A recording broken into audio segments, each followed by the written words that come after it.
Chapter 141. You're quite thoughtful. Bailey Georgiou did not stop Helian Wei from leaving, as if whatever happened to her had nothing to do with him. He merely crossed his legs elegantly, one of his fingers slowly, as if rhythmically, tapped on his knee. There was a unique temperament that was a mixture of elegance and indifference between his eyebrows. He looked at Helian Wei lazily, an indescribable feeling in his eyes. There was elegance in his arrogance, seemingly amiable, but not easy to get close to.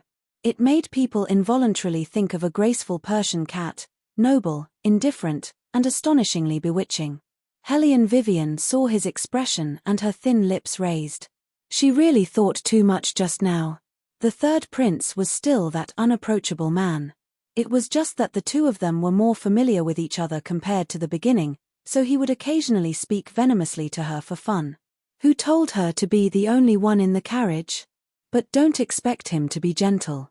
The third prince was like this, treating her as a business partner. When he should be aloof, he would still be aloof. Your Highness. Shadow's voice came from outside again, mixed with the sound of the wind. We're about to enter the city. Do you want to return directly to the palace or go to White Academy? Bailey Georgiou raised his hand and unhurriedly tidied up his messy sleeves. His silver mask was as noble as the moonlight, contrasting with his perfect ice-cold side profile. His imposing manner was luxurious and graceful. Go to White Academy. I won't go back with your Highness. Helian Vivian looked back with delicate features. In a while, your Highness can just put me down at the foot of the mountain. Before winning the martial chi competition and determining the princess consort, it was better for them to keep a distance. Although she and the third prince had signed a contract, but under the circumstances of not carrying it out, if the people in the academy saw her and the third prince go back together, who knows what kind of trouble it would cause. It was really troublesome. Hearing this, Belagadju's deep eyes deepened. He still had an indifferent appearance, but his thin lips were slightly pursed, adding a touch of coldness. Are you keeping a distance from me? Helian Vivian paused, but didn't hide it from him. Your Highness is too popular. I'm afraid that those who admire your Highness in the academy will see me as a thorn in their side. It's not as exaggerated as you say. Belagadju glanced at her, and the coldness in his eyes faded a lot. Helian Vivian packed up her things and didn't forget to reply with a light smile. That's because your Highness doesn't understand the jealousy of women. Like the last time, she had only met the third prince by chance in the spirit forest. After returning, rumors had spread everywhere, and every new student in the academy wished they could strangle her to death.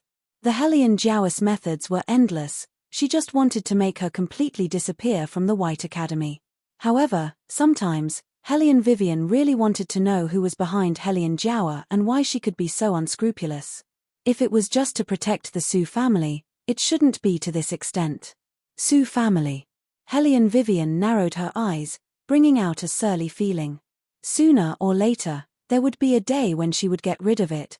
However, the problem that needed to be solved now was to properly go to the principal to cancel her leave. At that time, her master had asked for 3 days of leave for her. At that time, she had spent more than half the time fighting with the third prince. Right now, it was already the 5th day, and her master wasn't in the academy. She didn't know how the principal would punish her. Therefore, after separating from the third prince, Helian Vivian didn't immediately return to the inferior compound. Instead, she went to Tu Su Feng's study. What she didn't expect was that when she went in, her deskmate was also there. He quietly stood in the deepest part of the study. He wore a pure white long robe with a slim green robe. His posture was as straight as a knife, and his face couldn't be seen clearly from afar. This made Helian Vivian feel that his appearance was very familiar. He seemed to be saying something to the principal. Helian Vivian didn't hear very clearly, but when she looked in this direction, that pair of long and narrow eyes were incomparably dark and silent, appearing particularly unfathomable. Since when did her deskmate become like this? Helian Vivian wanted to look more carefully, but she saw him turn around. With one hand in his windbreaker, he looked like an aristocrat who had walked out of a manga. That pair of eyes were as elegant and bewitching as usual. The corner of his mouth hung an arc of a smile that wasn't a smile. He looked down at her in a lonely and bewitching manner. He demonically smiled at her, My great patron has finally returned. Hellion Vivian silently rubbed her aching temples. This man's words still made people think of elegant things. Why are you also here? Something came up at home, so I went back for a few days. Belegaju's voice was natural, as if this topic wasn't something important. On the contrary, little Baldy, who was eating a meat bun at the side, after hearing his words, his movements paused. His small face that was like a steamed bun stiffly wrinkled up. Although he was already used to third brother's pretentiousness, seeing it still affected his appetite. The little seventh prince began to consider whether or not he should go into seclusion and wait until third brother recovered his identity before coming out. Otherwise, it would be very tiring. He had to pay attention to what he said and couldn't get too close to third brother. It was all because those people from the superior compound were always thinking of making trouble for third brother. They even set their sights on this time's academy entrance examination, wanting to take advantage of the opportunity to bully third brother. When little Baldy thought of this, he slightly raised his head, held a meat bun, and began to observe a moment of silence for those people. Tu Su Feng didn't stop his previous questioning because of Hellion Vivian's entrance. He warmly curved his thin lips, and his finger pushed up the frame of his glasses that had slid down. He said, "The inferior compound wants 3 people to participate in the academy entrance examination. You 2 recommend 1 more person to the superior compound." Hellion Vivian wrinkled her eyebrows. If she didn't remember incorrectly, she only came to cancel her leave. What was this academy entrance examination thing? This is White Academy's rule. There will be an academy entrance examination every year. Yuan Ming's rather ruminating voice came from the fantasy space. Every compound will send 3 people as representatives to participate in the academy entrance examination. However, you inferior compound students have never won. Every time, you've all lost miserably. Who told you to be from the inferior compound? If the student with the worst aptitude didn't lose, then there would be no justice. Hellion Vivian raised her thin lips and lazily made a no sound. She clearly wasn't too interested. Tu Su Feng naturally also saw her expression. His eyes swept over the handwriting on the fine writing paper. It was all related to the Hellion family's most famous good-for-nothing introduction. He put both hands on the table and unhurriedly said, "The academy that wins the academy entrance examination will get 100,000 taels of gold and 10 days of vacation. How about it? Do you 2 still feel that it's not interesting?" Chapter 142. Belegaju looked at him, his thin lips overflowing with evil. "I won't. Who told me to not pay my tuition fees yet? Of course I have to think of a way to earn more money." Cough. Little bald head immediately choked. Holding the meat bun, he stared with round eyes. Even someone as gentle as Tu Su Feng couldn't help but twitch his mouth when he heard this answer. Wasn't this stinking brat too much of a pretense? Hellion Vivian didn't care what was going on with the strange atmosphere in the study. She could find someone to practice with, and she could also earn some vacation time. There simply wasn't a better deal than this. I agree. Hellion Vivian had always been efficient in doing things. However, I don't have anyone to recommend here. Apart from sleeping in class, she was usually only close to her deskmate. She didn't even recognize the rest of the people. I do. Belegaju's eyes were bewitching, his voice indifferent. Just play casually. Just bring our lie along. Little bald head played with all his might, his mouth stuffed with meat bun. He didn't say anything. According to his understanding of his third brother. Just play casually. He was referring to crushing one side to death. What's more, he was bringing along Nangong Lai, that great demon king. These 2 people together. In any case, this time he absolutely did not want to represent the superior compound in the competition. Reality proved that little 7th prince was thinking too much. Although the newly appointed elder of the superior compound wasn't as obvious as Jingwu Wang, in his heart, he still firmly believed that to deal with those trash from the inferior compound, they simply didn't need an elite like the 7th prince.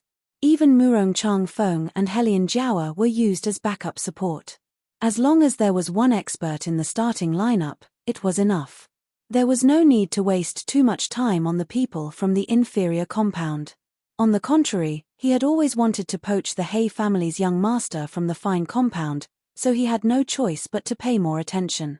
As for the rest, he and the other students could casually eliminate them all. Helian Jiao's thoughts were the same as the superior compounds. For a martial artist like her to fight with those trash from the inferior compound was simply lowering her own standards. However, what she didn't expect was that Helian Vivian was actually on the list. Shouldn't that bitch be expelled as soon as she returned to the academy?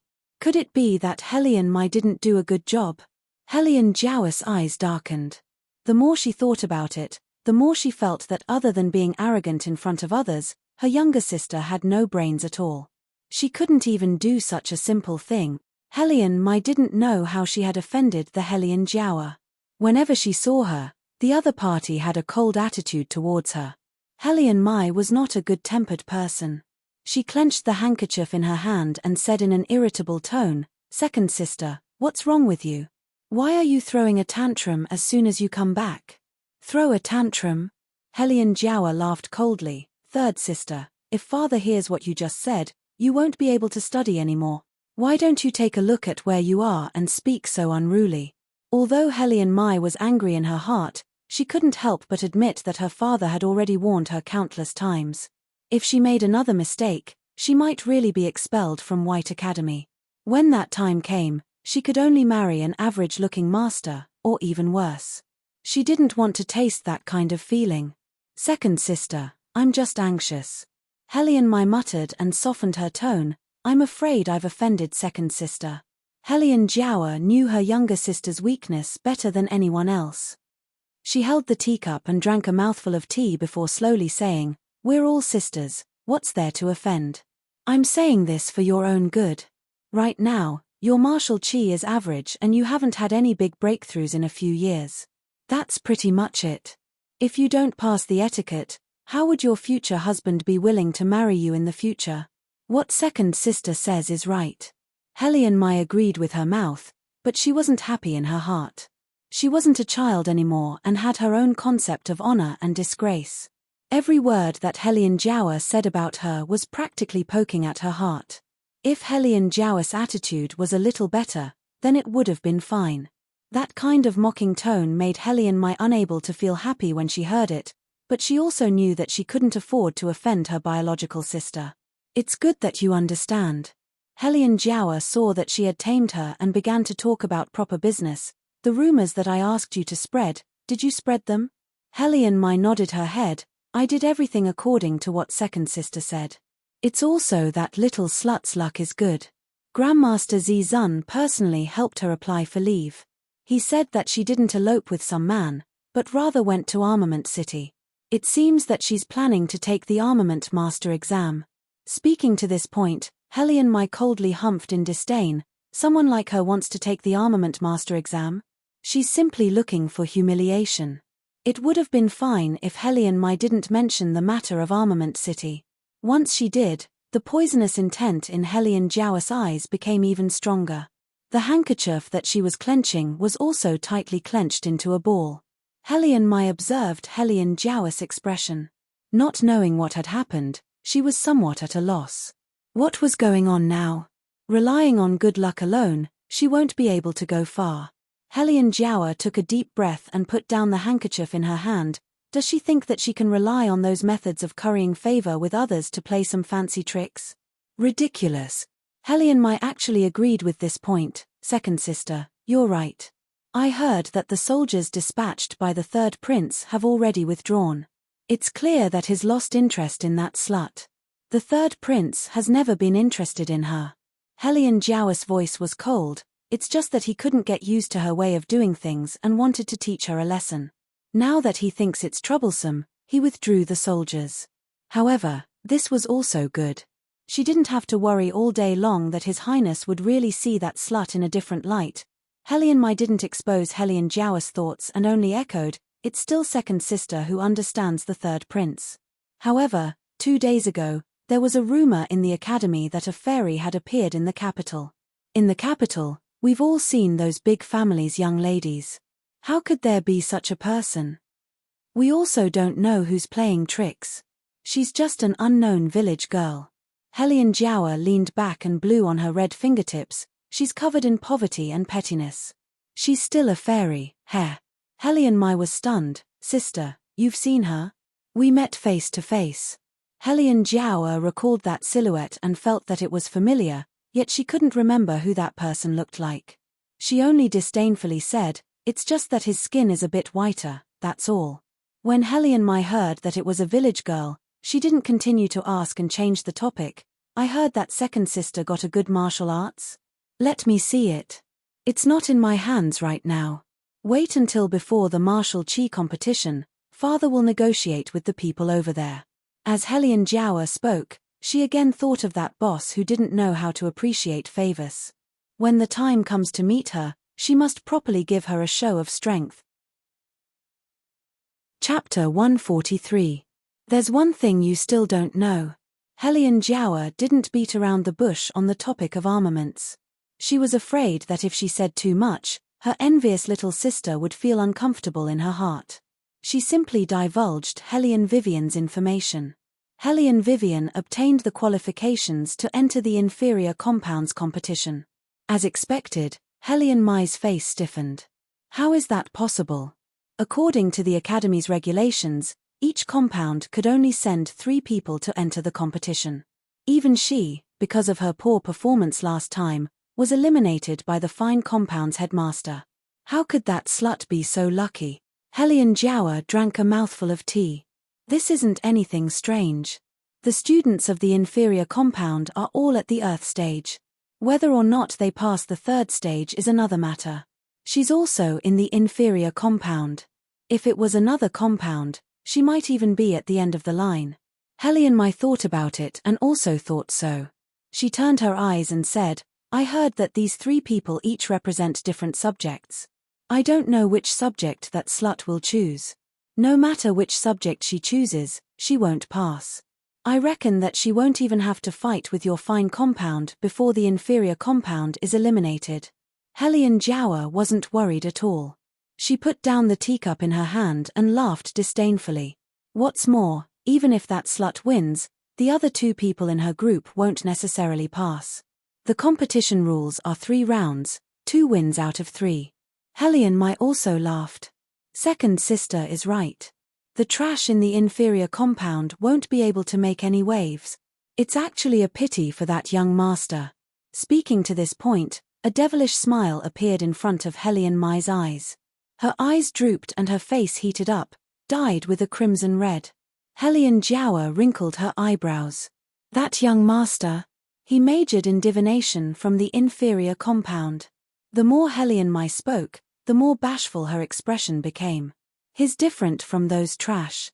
Aside from being born in poverty, he's not inferior to anyone else. During the test, he even got 1st place. Helian Jiawa didn't believe it.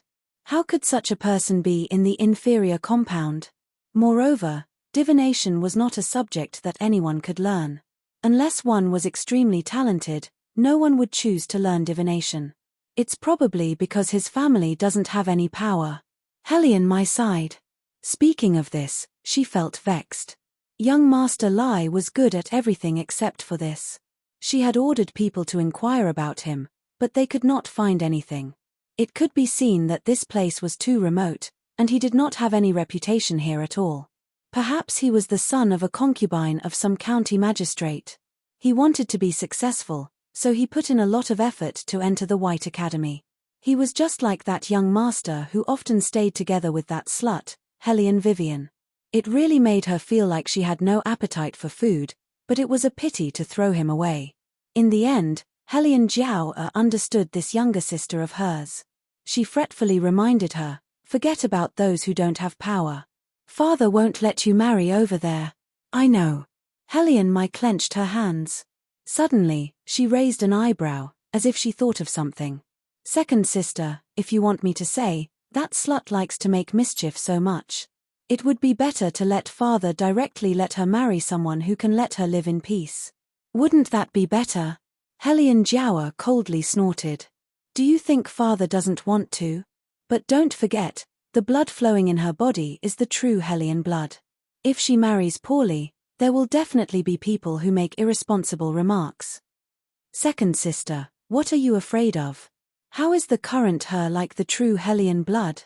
Hellion Mai's pair of eyes shone. Even the elders don't recognize her. Who would still treat her as a descendant? She's just a good-for-nothing. Father giving her a marriage is thinking highly of her. Hearing this, the Hellion Jiao's mouth followed with a smile.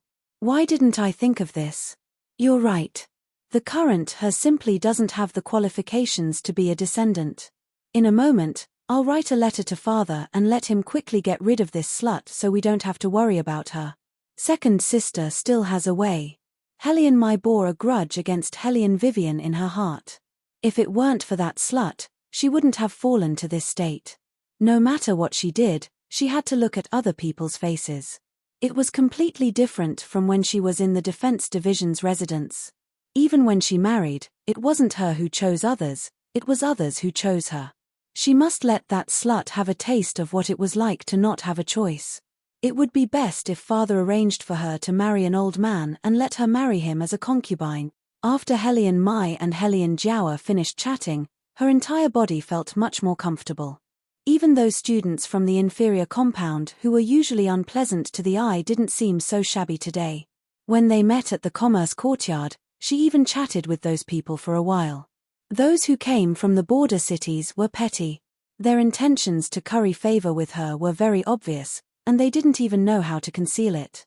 At the same time that Hellion Mai disdained them, she also enjoyed this kind of feeling. As she walked, she waved the fan in her hand.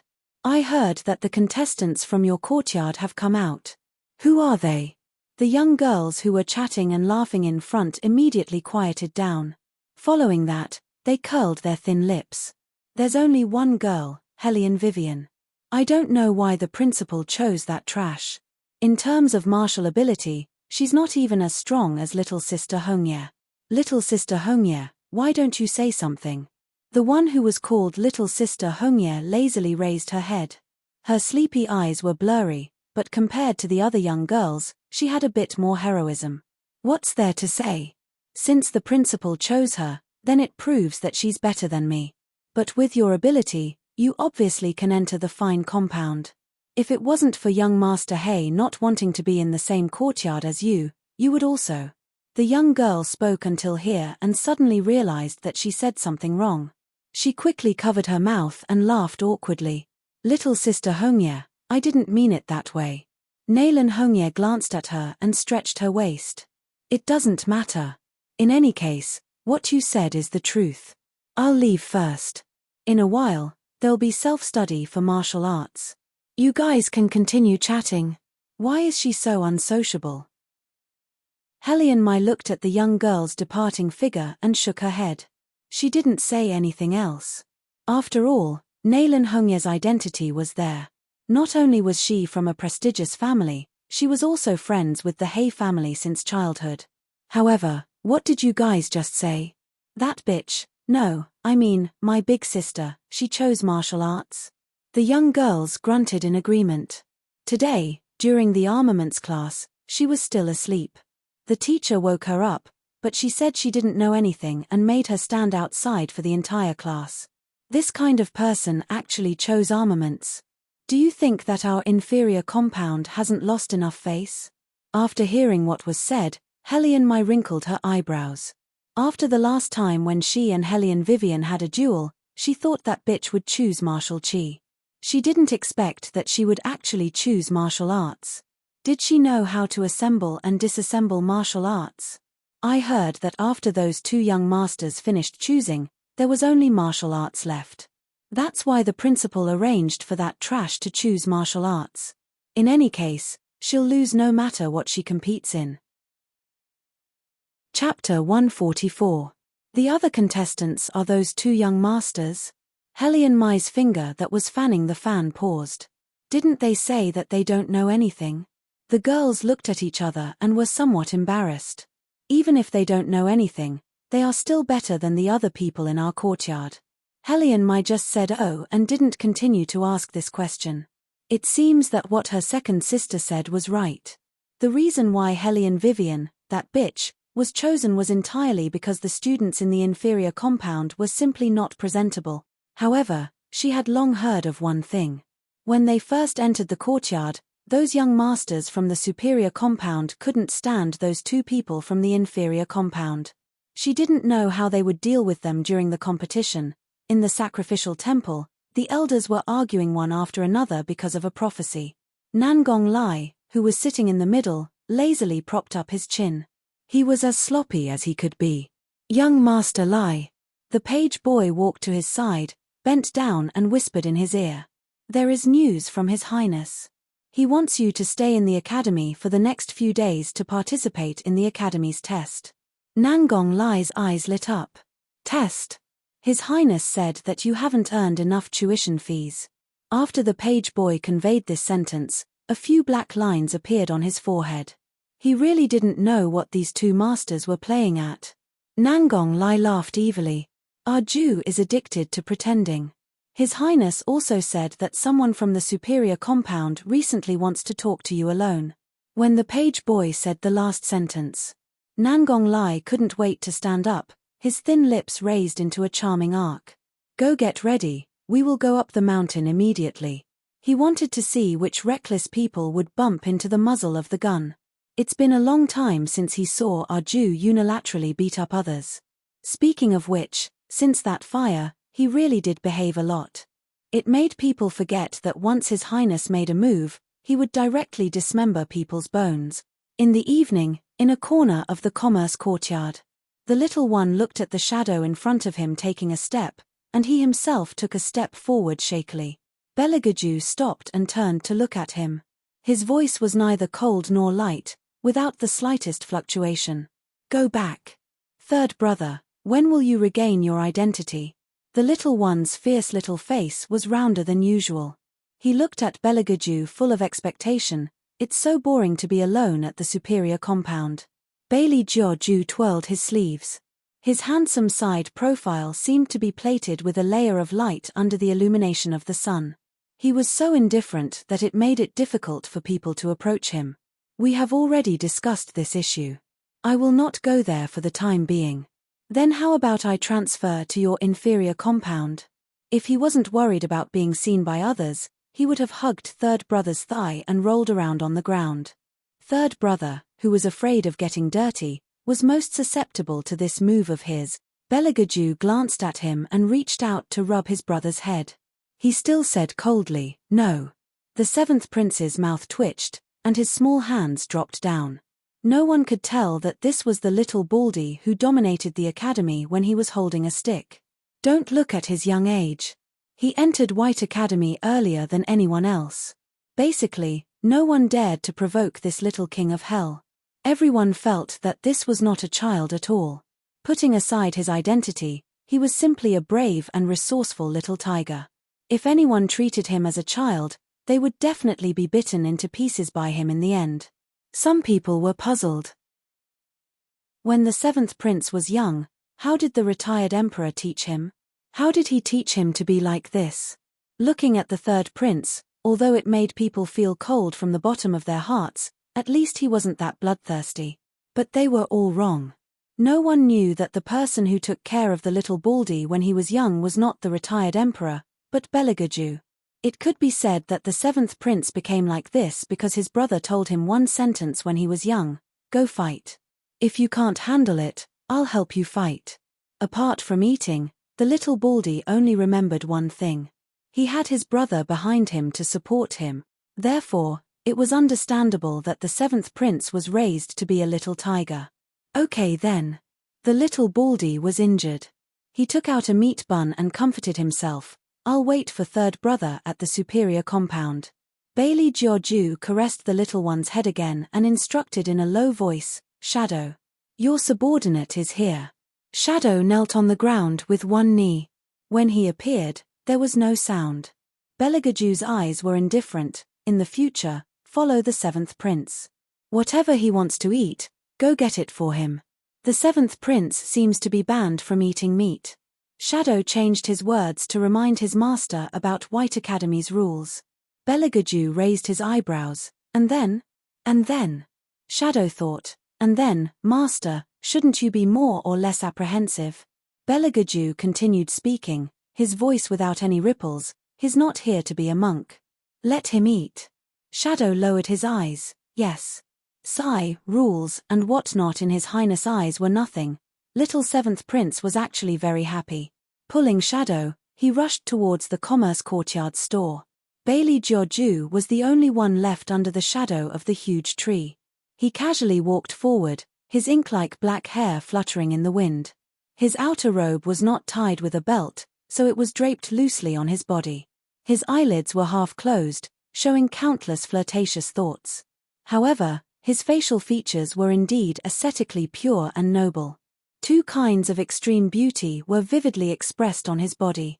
When he passed through the Commerce Courtyard streets, there would always be girls who couldn't help but look in his direction. Using Helene Vivian's words, if White Academy had a ranking of handsome men, this deskmate of hers would absolutely be the number one of the number one, steadily becoming the Academy's most handsome man. Young master, look. The servant standing next to Yuan Lingxian stepped aside in Belagaju's direction. Yuan Lingxian didn't care at all as he coldly humphed. The other aristocratic young masters actually curved their lips into a smile. I heard that he's in the inferior compound's list of competitors this time. He's only a clown from the inferior compound. No matter how decent he looks, he still can't compare to Yuan Ge. That's right, how can he compare to Yuan Ge? But this brat is too arrogant. Don't tell me he doesn't know this is our territory. Yuan Ge, should we go teach that brat a lesson? Someone looked towards Yuan Lingxian's direction.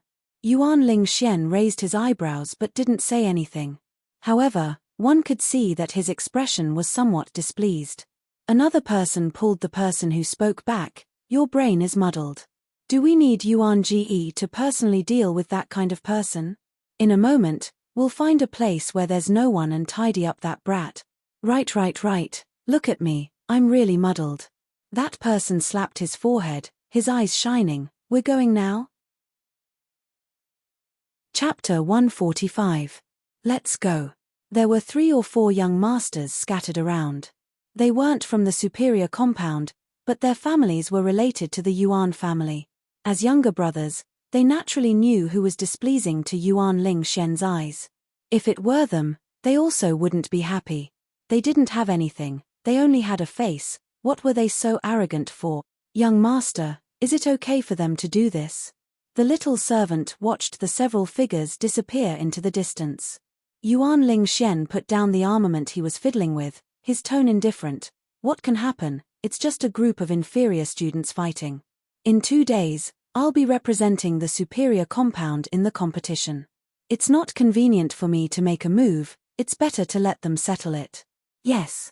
The little servant lowered his head, thinking that this time, that person would definitely be beaten into a pulp. Daring to choose the same subject as their young master, he can only blame himself for overestimating himself. At the mouth of the long alley, an exaggeratedly dressed rich young master extended his hand to block Belagaju's path, the corners of his mouth carrying a unique smile. Inferior compound, we want to have a good chat with you. Belagaju stood tall and straight, wearing purple clothes and black hair. He didn't even lift his eyelids, one hand in the pocket of his windbreaker. His eyes were cold and detached, as if the people in front of him didn't exist. It was precisely this attitude of his that made people even angrier. The anger in those people's eyes burned even brighter. They divided into 4 directions, north, south, east, and west, pressing closer little by little, trapping Belagaju in the long alley. You're quite arrogant. Do you know who's in charge here? One of them was about to wave his fist at him as he spoke. However, Bailey Jiaoju suddenly laughed. He blocked that person's attack with one hand and adjusted that person's collar with the other hand. Then, he suddenly used all his strength to pull that person up. That gaze of his was like a layer of ice. Without waiting for that person to react, only a creak was heard. Pain engulfed that person's entire body like a huge wave. A sharp cry resounded through the long alley. What are you guys still standing around for? Hurry up and go. The other 3 young masters stared blankly for a moment before reacting, then they all rushed towards Belagaju. In the end, they all knelt on the ground in the same posture. This man. He dislocated their joints. No one dared to say another provocative word. Cold sweat broke out on their foreheads due to the pain. They didn't know if the other party was doing it on purpose. He could have knocked them out, but he wanted them to be conscious and feel the pain. They watched as the man walked towards them step by step. Their scalps went numb, but they couldn't resist at all. Why would a student from the inferior compound have such terrifying strength? Didn't you want to talk to me? Bailey Georgiou leisurely wiped his left hand that he had just touched. He slightly curved his thin lips and said, "We can talk now." The four bruised men wanted to cry but had no tears. They didn't want to talk anymore. They just wanted to go home. "None of you are speaking." Beligajou's voice was indifferent, as if the person who had just attacked was not him. "That's a pity." As he spoke, Beligajou raised his left leg and was about to kick one of them. Suddenly, a clear voice sounded. "Where was he when you saw him?" "It was her." Beligajou's eyes flashed and he retracted his leg. Then, he grabbed one of the men's hands and punched his own face. That man was stunned. What kind of situation was this? However, his confusion only lasted for a second because in the next second, a figure swept over and kicked him in the face. Without giving him the slightest chance to speak, that woman grabbed his collar and gave him 2 punches in a row. She even twisted his wrist and sneered. "Is his face something you can hit as you please?" Woo, woo. How could he dare to hit his own face? That was clearly the man who had grabbed his hand and swung it at himself. He was also very astonished. What kind of person would hit themselves, bastard? Hellion Vivian frowned. "What are you talking about? He probably feels wronged." Beligajou stretched out his hand and rubbed the side of his face that was beaten. His long eyebrows seemed to be furrowed because of the pain.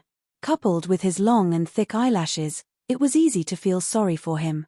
When Hellion Vivian saw this, she gave that man 2 more punches.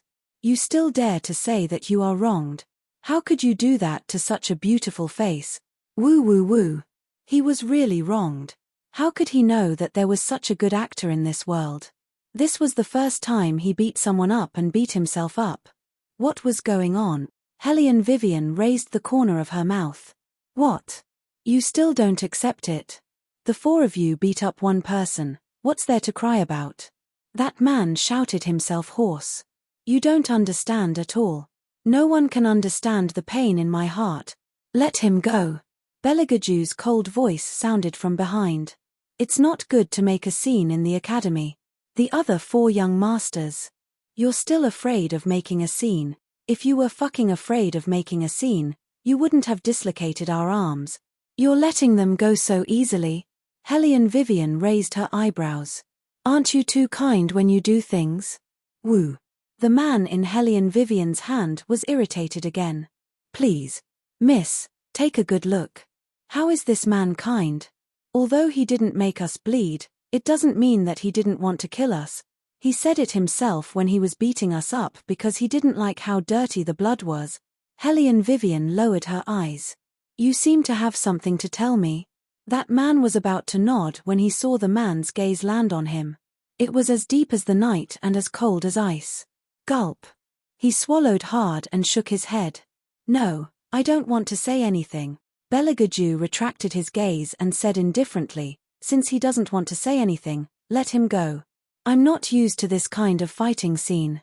When the 4 young masters heard his words, they had goosebumps all over their bodies. They had seen liars before, but they had never seen someone who could lie so casually. Not used to it. Who the fuck was it that sent them flying with a single kick just now? He even crushed their elbows. If this woman hadn't appeared, they would have been in a worse state. Is that so? Hellion Vivian walked in front of the 4 young masters in confusion. She didn't know that the man standing behind her had a cold look in his eyes at that moment. It was full of warning. The 4 young masters shuddered at the same time. Hellion Vivian's mouth twitched. Is it that scary? Although she was a little tanned, she wasn't hopelessly ugly. Why did the 4 of them look like they had seen a ghost? Chapter 146. You're not the scary one, it's the king of hell behind you. The four pampered sons didn't dare to say anything and hugged each other tightly. They only had one thought in their minds right now. Who could take away that seemingly indifferent and harmless, yet when it came to fighting, he would take away their lives. The key was that they couldn't even figure out his tricks. After beating someone up, he still had an expression that said someone bullied me, come and protect me. What was going on? They were the ones being beaten up, okay. Don't you think that they're a little weird? Hellion Vivian smiled faintly and looked back at Beligaju. Beligaju brushed the non-existent dust off his body and frowned. Weird. The group of people's expressions changed as they shouted, no. We don't blame you. Hellion Vivian curled her lips in amusement. How can you answer your own question like that? The young masters wanted to cry but had no tears. They didn't want to, but look at the man standing next to you. His gaze was so cold, as if he would take their lives if they said one wrong word. All right. Beligaju rubbed his forehead as if he couldn't bear the pain on his cheek. Let them go back. Hellion Wei grunted and casually threw the person in her hand away. She looked at those fleeing silhouettes, then looked at Bailey Georgiou's slightly flushed face. It hurts a lot. A little. Beligaju calmly replied, I can't handle 4 people by myself. Hearing this, the young masters in the distance slipped heavily. Liar. This person is lying again. He clearly beat them up to the point that even their parents couldn't recognize them, but he's still pretending. I need to apply something to reduce the swelling. Hellion Wei lifted that face with her finger and looked left and right. She did not have the slightest bit of bashfulness of an ordinary girl. She slightly frowned and said, how did you hit him with such strength? I always feel that the point of contribution is a little strange. Beligaju's eyes flashed. She didn't know if it was intentional or not, but he blocked her hand. With a devilish look in his eyes, he said in a casual tone, what? Is your heart aching? Hellion Wei smiled and flirted back. No matter what, you're still under my protection. Let's go.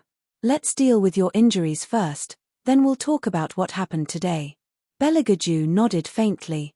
When Hellion Vivian turned around, he took the white handkerchief he used to wipe his hands and threw it into the trash. His face was cold and aloof, which was unfamiliar to Hellion Vivian. That was the real him. Legend had it that he had lived in seclusion for 10 years and would not step out of the Ninefold Palace unless it was absolutely necessary. He would only appear occasionally in some conversations of the royal. Fortunately, White Academy had a specialized doctor who could treat people. That doctor had probably never seen a new student with such outstanding looks like Beligaju. His aged hands were shaking. Hellion Vivian leaned against the wooden medicine cabinet and casually flipped through the herbs. She looked at the man's handsome face that gradually sank. She took the iodine from the doctor's hand and dipped it in a white handkerchief. She pinched the corner of the handkerchief and gently applied it to Beligaju's face. The sun shone on her body and her whole body was covered with a golden halo. If this action was done by other girls, it would inevitably carry a trace of ambiguity. But Hellion Vivian didn't have this kind of feeling. She kept the distance just right, not too close and not too far. Especially her eyes, there was a special laziness in her smile, as if she was doing something very ordinary. It's done. Hellion Vivian took back the handkerchief. Beligaju didn't stop her. He was obviously used to being served by others. But that pair of dark eyes slightly raised when Hellion Vivian took back her hand. Hellion Vivian gave everything to the doctor and smiled as before. It's just a bit of iodine. There shouldn't be a need to pay. The doctor was dumbstruck when he took the things. Only when the 2 people walked out did he come back to his senses. He was angry in his heart. Who said there wasn't a need? The people who found people to block you were those young masters from the superior compound. Hellion Vivian didn't beat around the bush and directly said, because of the competition this time? Beligaju faintly grunted and rolled up his sleeves. His appearance was neither fast nor slow. His figure and side face were both impeccable. Walking in the crowd, he was like an expensive oil painting. From time to time, people would turn their heads to look at him. It wasn't an exaggeration at all. Hellion Wei felt that this environment really wasn't suitable for discussing proper business. She simply turned her head around and heaved a long sigh. Next time when you go out, you should wear a mask. Just like Third Prince. When he heard the two words mask, Bellegaju's fingers paused. Seeing that Hellion Vivian didn't have any other intentions, he lightly opened his mouth. The academy has a rule that students can't wear masks. Hellion Vivian raised her eyebrows. You still care about the academy's rules?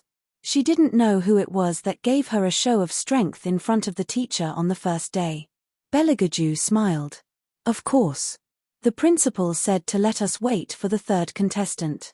Hellion Vivian curved her lips. You seem to have a good relationship with the third contestant. Why don't you use the little servant by your side to urge him? I've already urged him.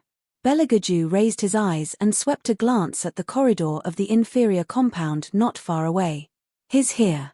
Hellion Vivian followed his gaze and saw a devilishly charming man surrounded by 3 or 4 young ladies of aristocratic families. He was talking and laughing with them without the slightest feeling of disharmony. He seemed to be able to take care of every single girl, not even the slightest bit of red powder in the midst of 10,000 flowers. Noticing their gazes, Nangong Lai faced the 2 young ladies on his left and right and smiled. He was extremely graceful. My friend is here. Can I trouble you to make way for him? Although the young ladies were somewhat embarrassed, they didn't resist his tone. They glanced at him with hidden bitterness and left with their servant girls. When they passed by Hellion Vivian, their expressions were as arrogant as a peacock spreading its tail. As usual, Hellion Vivian ignored them and lazily found a place to sit down. However, Nangong Lai looked at the 2 people who appeared together. His pair of long and narrow eyes were filled with an unprecedented playfulness. I heard that someone went to save the hero with a beauty. Hellion Vivian smiled. You're really well informed. Nangong Lai put his arm on Bellegaju's shoulder with an evil smile. This hero, how does it feel to be saved by a beauty? Did those people just tell you? Bellegaju leisurely glanced at him. That gaze was extremely cold. Nangong Lai's scalp went numb and he subconsciously nodded. Before he could react, he heard the man's unique voice. How do you feel about using your body to get information from a woman? Chapter 147. Phut.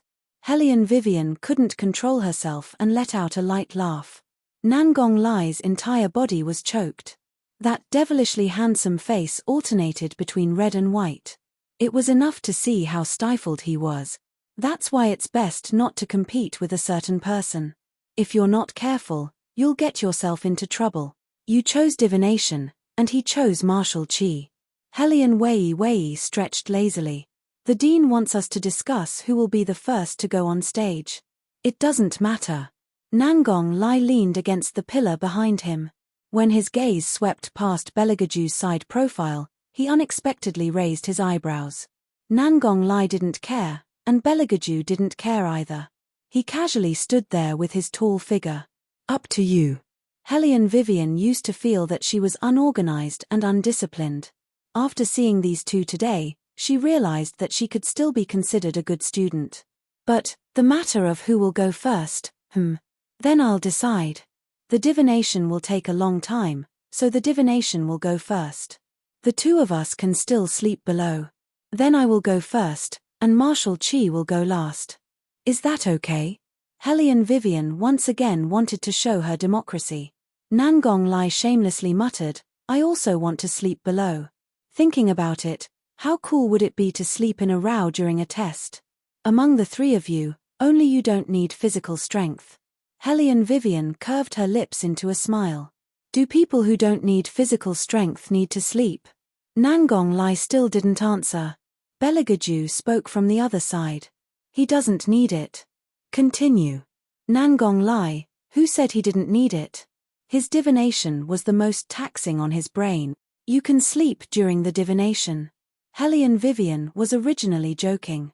Unexpectedly, Nangong Lai's eyes lit up. That's a good idea. Shadow, who had been listening from the side from beginning to end, had a conflicted expression. Were the 3 of them going there to compete or to sleep? No matter what, for the sake of the prize money, we have to win. Hellion Vivian smiled gently, bringing out the warmth of a spring breeze. And Ying was speechless. This time, he finally realized that money could make the world go round. White Academy's purpose for organizing this competition wasn't the prize money, right? Hellion Vivian added with a smile, and a wonderful holiday. Shadow. What happened to fighting for the reputation of the compound? I've heard that according to White Academy's practice over the years, all the participants from each courtyard have to practice in advance. Should we practice as well? Hellion Vivian paused for a moment before saying, practice together? Nangong Lai shook his head. He looked up at the sky and sighed, I'm too seductive when I'm divining. I'm afraid that you won't be able to hold on and will fall in love with this young master. Hee. The corners of Hellion Vivian's mouth twitched. Belegaju's thin lips curved upwards. No need. 2 words. The answer he received was the same as Hellion Vivian's heart. I also feel that there's no need to practice together. Hellion Vivian stretched her body and curved her lips into a smile. If they were together, she would instead have some misgivings. As a matter of fact, the other 2 men were also the same. However, compared to Wei Wei, they didn't want to reveal any clues related to their own identities when they were practicing. When the time comes, we'll first compete with the good compound. Hellion Vivian handed over the roll of paper that the dean gave her to them. This is the good compound's list of competitors. Best of 3 wins. In other words, if the first 2 wins, the third person won't need to go on stage. Nangong Lai heard what was said and leaned over the stone table. His face was full of regret. If I had known earlier, I would have insisted on being the third person. That way, he wouldn't even need to go on stage. When facing the superior compound, the competition system will change. Hellion Vivian raised her eyebrows. It's designated by the compound. Divination is placed in the 3rd position, which is the complete opposite of the previous position. However, we need to win against the good compound and the fine compound to be able to face the superior compound. Then it really will be a rather long competition.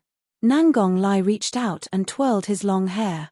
His phoenix eyes slightly raised, carrying a different kind of pondering. Belegaju picked up the porcelain cup in front of him. Indifferent and otherworldly, his posture was graceful, and he had a strong aura of self-restraint. Not necessarily. Not necessarily. You feel that we can't win? Nangong Lai frowned. That shouldn't be the case. Although everyone said that the Hellion family's young miss was a good-for-nothing, based on his observations during this period of time, she wasn't that simple. Bailey Jiaoju tidied up his sleeves. The light in his eyes was cold as he glanced at Nangong Lai. Not necessarily for a very long time. Nangong Lai was stunned. Only now did he react. He misunderstood the other's meaning. You're saying that we can definitely face the superior compound, and that we won't need that much time to deal with the good compound and the fine compound? After Nangong Lai silently confirmed it, he leisurely added another sentence. You're saying this, but have you considered the thoughts of those people from the good compound and the fine compound? Your Highness, you're only a student from the inferior compound. Even if the truth is like this, you still can't be so arrogant. However, I like this proposal. Nangong Lai smiled unrestrainedly and said to Hellion Vivian. Then it's settled. The first 2 matches will be a quick and decisive battle. Hellion Vivian sat with her legs slightly crossed. Her face didn't change much. From beginning to end, her thin lips carried a light smile that made people feel comfortable. The proposal isn't bad. However, the good compound and the fine compound aren't as easy as you think. At the very least, when you charge into the fine compound, there's the He family's young master blocking. It won't be easy. He family's young master? Nangong Lai first glanced at Belegaju, then turned his head meaningfully. He faced Hellion Vivian and said, "It seems that you have a very high opinion of him." Hellion Vivian didn't even raise her head as she looked at the scroll of paper. She replied, "He really does make people pay attention to him. I feel that he's even more powerful than some people from the superior compound." "Oh, so that's how it is." Nangong Lai dragged out his tone. His eyes looked towards Belegaju's direction. Belegaju's face didn't change in the slightest. Only, His hand that was hidden under his long sleeves was slightly sluggish. Even the cup of water in his hand rippled with layers of water. That pair of originally gentle eyes also carried a hard-to-detect iciness at this moment. Nangong Lai saw that he was sitting so steadily. He felt that it wasn't chaotic enough and added another sentence. "So you're saying that you quite admire him? You could say that." Hellion Vivian's finger tapped on the list of opponents to pay attention to and pushed forward a bit. Originally, she wanted the man sitting across from her to look at the young Master Yuan he would be facing in the future. However, when she came into contact with the man's pair of eyes that were as cold as ice, she couldn't help but stare blankly for a moment. "What's wrong?" Beligaju released the teacup in his hand. He smiled lazily and wickedly. The corners of his mouth were raised, but there wasn't the slightest bit of warmth in his eyes. "Nothing. Your face hurts again." Hellion Vivian could only think of this point. Her smile also faded. "Don't worry. During the finals, we'll let those young masters from the superior compound have a good taste of what it's like to have their faces slapped." Chapter 148. You've been injured by someone? Nangong Lai seemed to have heard some strange news of the world. His entire person stood up and looked at Beligaju with a thick sense of disbelief. When had the Ghost Palace's third prince ever been beaten? Even if he lost his martial chi, no one dared to chirp in front of him. Not because of anything else, but because this person's methods were too ruthless. So ruthless that even those people from the 4 great clans didn't dare to act blindly without thinking. Moreover, he still held grudges. He didn't like to deal with people at the moment, but he would slowly make up for it later.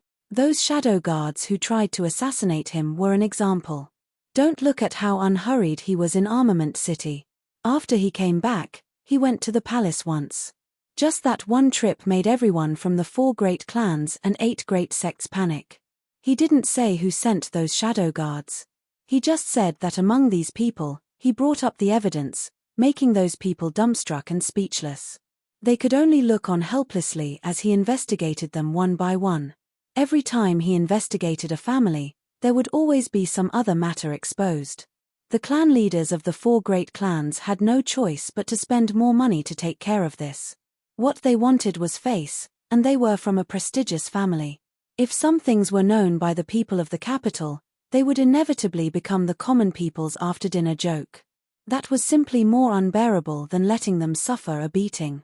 Now they didn't even dare to go to the brothel, afraid that third prince would be unhappy and directly send people to block them in bed.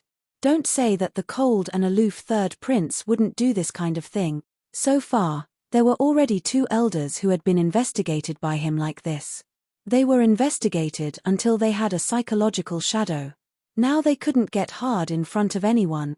Thinking about it carefully, originally when they were happily doing that thing, it was the moment when the men were most enjoying and most unguarded. But at this time, a knife suddenly appeared above their heads, and there were also countless shadow guards standing in the air. They didn't touch a single hair on their bodies, only gazing at them with lingering gazes. But as long as he thought of that scene, Nangong Lai's hair stood on end. That's why he believed that this kind of man would be beaten. Even if you beat him to death, he still felt that it was impossible. There must be some conspiracy. Based on his understanding of Arju, the other party must have some conspiracy. Nangong Lai looked at his good friend's calm appearance and was about to speak. He was interrupted by Beligaju's voice. "There were 4 of them against me.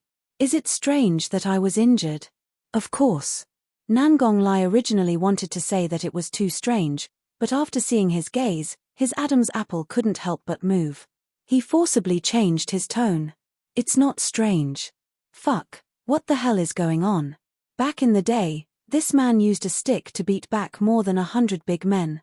After the beating, he even said not to look for him for such things in the future, and that it was a waste of his sleeping time.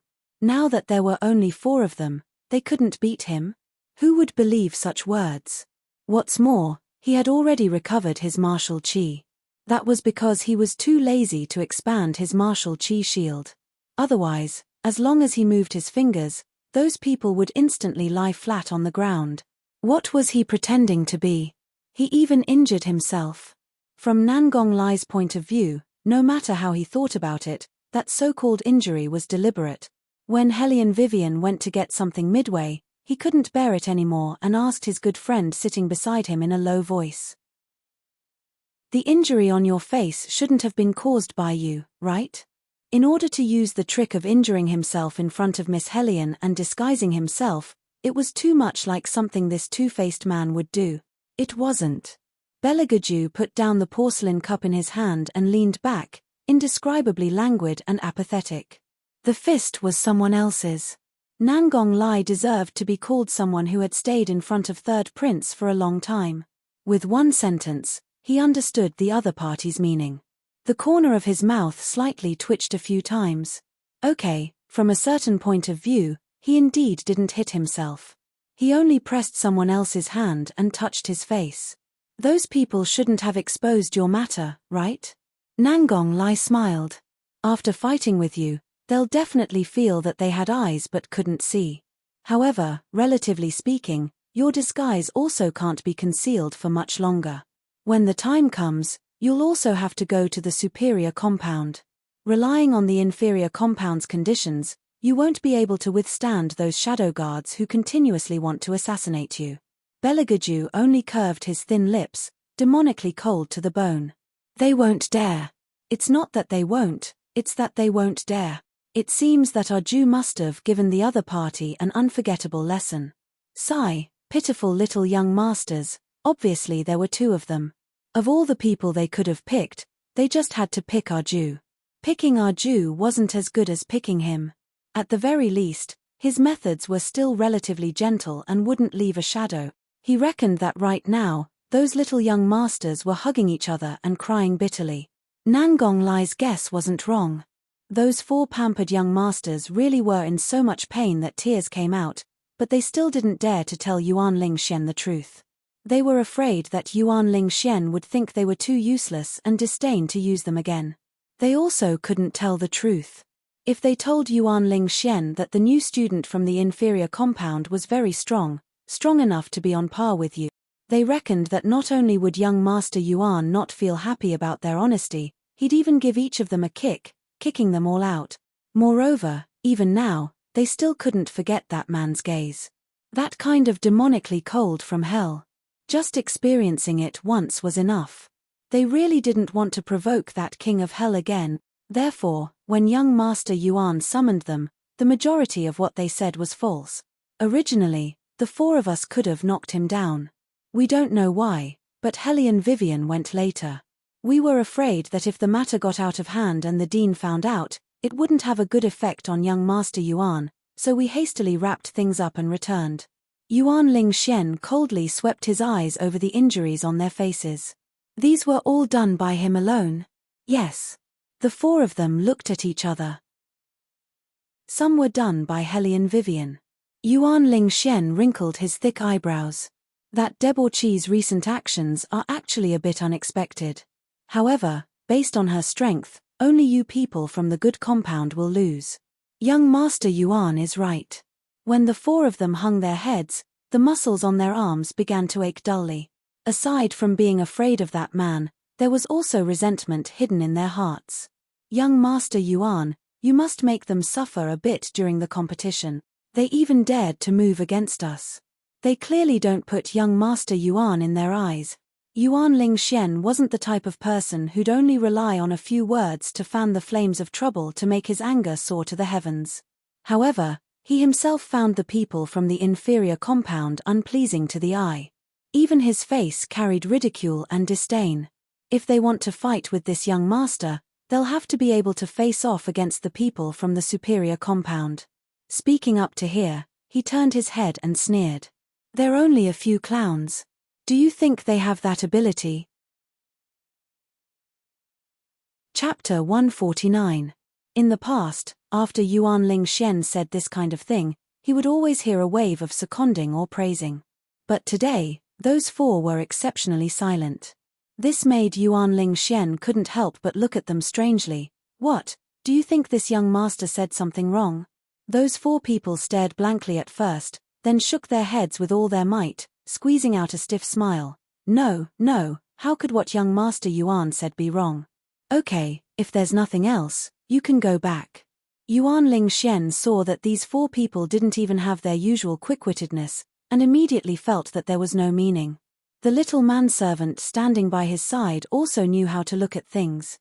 Once he heard his master say this, he hurriedly led them out. When he returned, he had a smile on his face. Young master, this little one has inquired. The good compound has a strong man. Although his martial chi isn't good, he's very hard to deal with. With him there, he'll definitely be able to teach that arrogant brat a lesson, tell that strong man to hit his face. If he does well, this young master will naturally give him some benefits.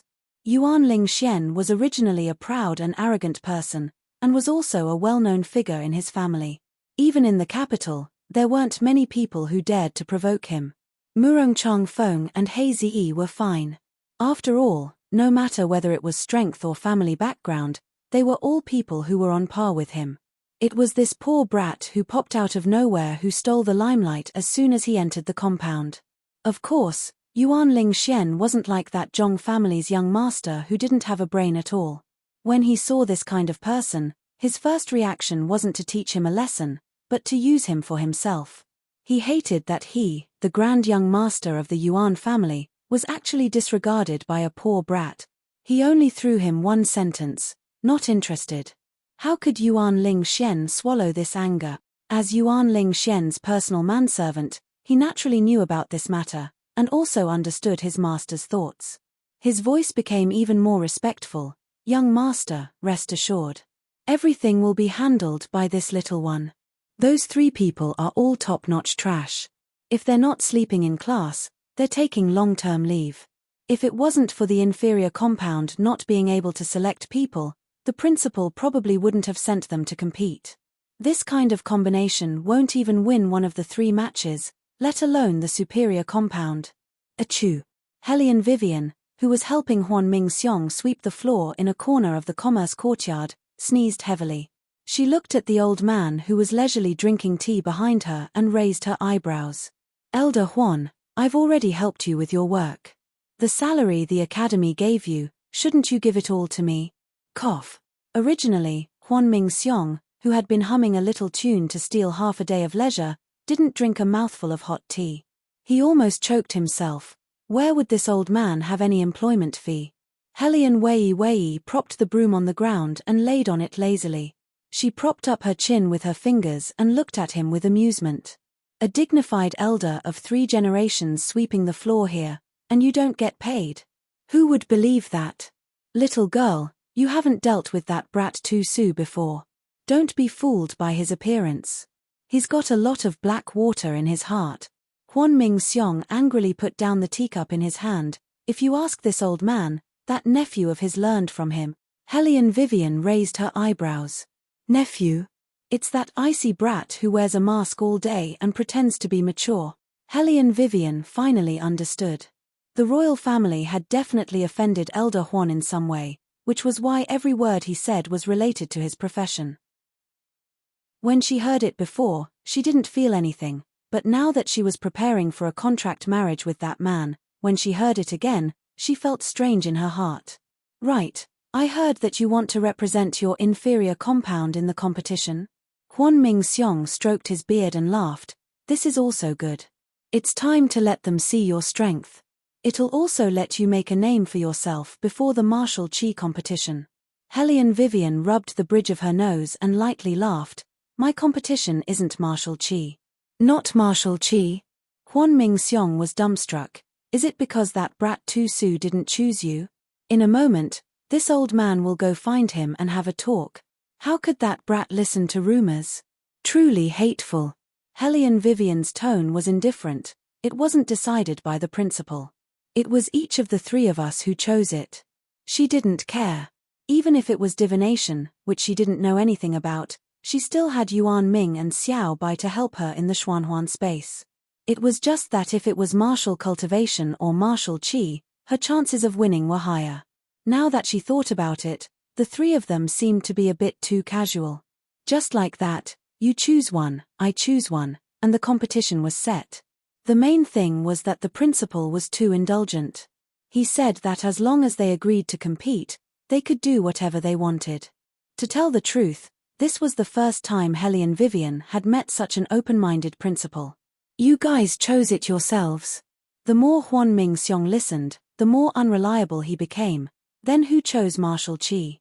Hellion Vivian bent down and swept the floor, her ankles revealing heavy buckles that were hard to detect.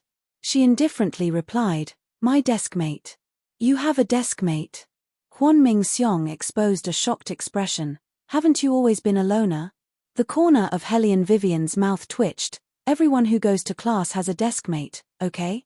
Hearing this answer, Huan Ming-seong still felt dissatisfied. "If it was you who chose Marshal Qi, you guys would definitely win.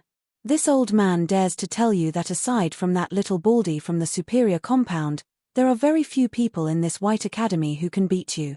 Little baldy. Hellion Vivian's fingers paused. Her eyebrows lightly smiled. "Seventh Prince is so powerful." Huan Ming-seong humphed twice. "Isn't it that icy brat who taught him? A perfectly good little milk baby was raised like a little tiger by him. Last time, the little tiger even delivered meat buns to this old man. Early in the morning, it stood outside and called me with all its might. It was so noisy that this old man couldn't even sleep. It seems that Elder Huan really likes Seventh Prince." Hellion Vivian and the old man had been in contact for a period of time. If it was someone he really hated, he definitely wouldn't let the other party find him, let alone have the opportunity to disturb him. Huan Ming-seong stroked his beard and smiled. He didn't deny it. This old man still feels that there's a problem with your arrangement. If it was you competing in Marshal Qi, you guys could at least win one round. How about the strength of the other two people? Do you understand? Wait until the competition starts, then I can slowly understand. Hellion Vivian stared blankly for a moment, then gently smiled. Huan Ming-seong. That means you still don't understand. You don't even know their strength, yet you decided on the competition for each of them. Huan Ming-seong was a bit dizzy when he heard this. When did White Academy's biggest competition become so unimportant? In the past, the students of the inferior compound clearly worked very hard to win. Hellion Vivian supported her forehead. She was actually speechless towards the old man's question. Carefully thinking about it, they really were like this. Chapter 150. What our team values is freedom of expression. Hellion Vivian thought for a long time before finally saying a satisfactory answer.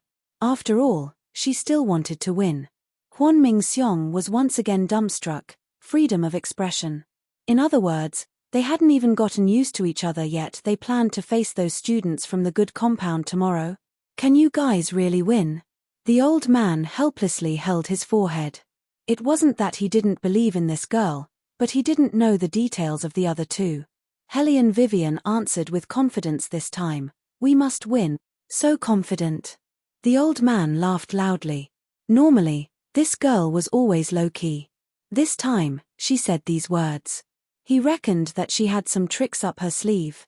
Hellion Vivian beamed as she nodded. "Our team is different from others." "What's different?" Huan Ming-seong's curiosity was piqued. Hellion Vivian rubbed her chin and deeply curved her thin lips. "Our goal is relatively clear. Look at money and earn a lot. This time, the dean is very generous. The winner will receive 100,000 taels." Huan Ming-seong's mouth twitched. This was the difference between their team and other teams, she said. Hehe, it really was different. He had been at White Academy for so many years, but this was the first time someone participated for the prize money. Forget it, forget it.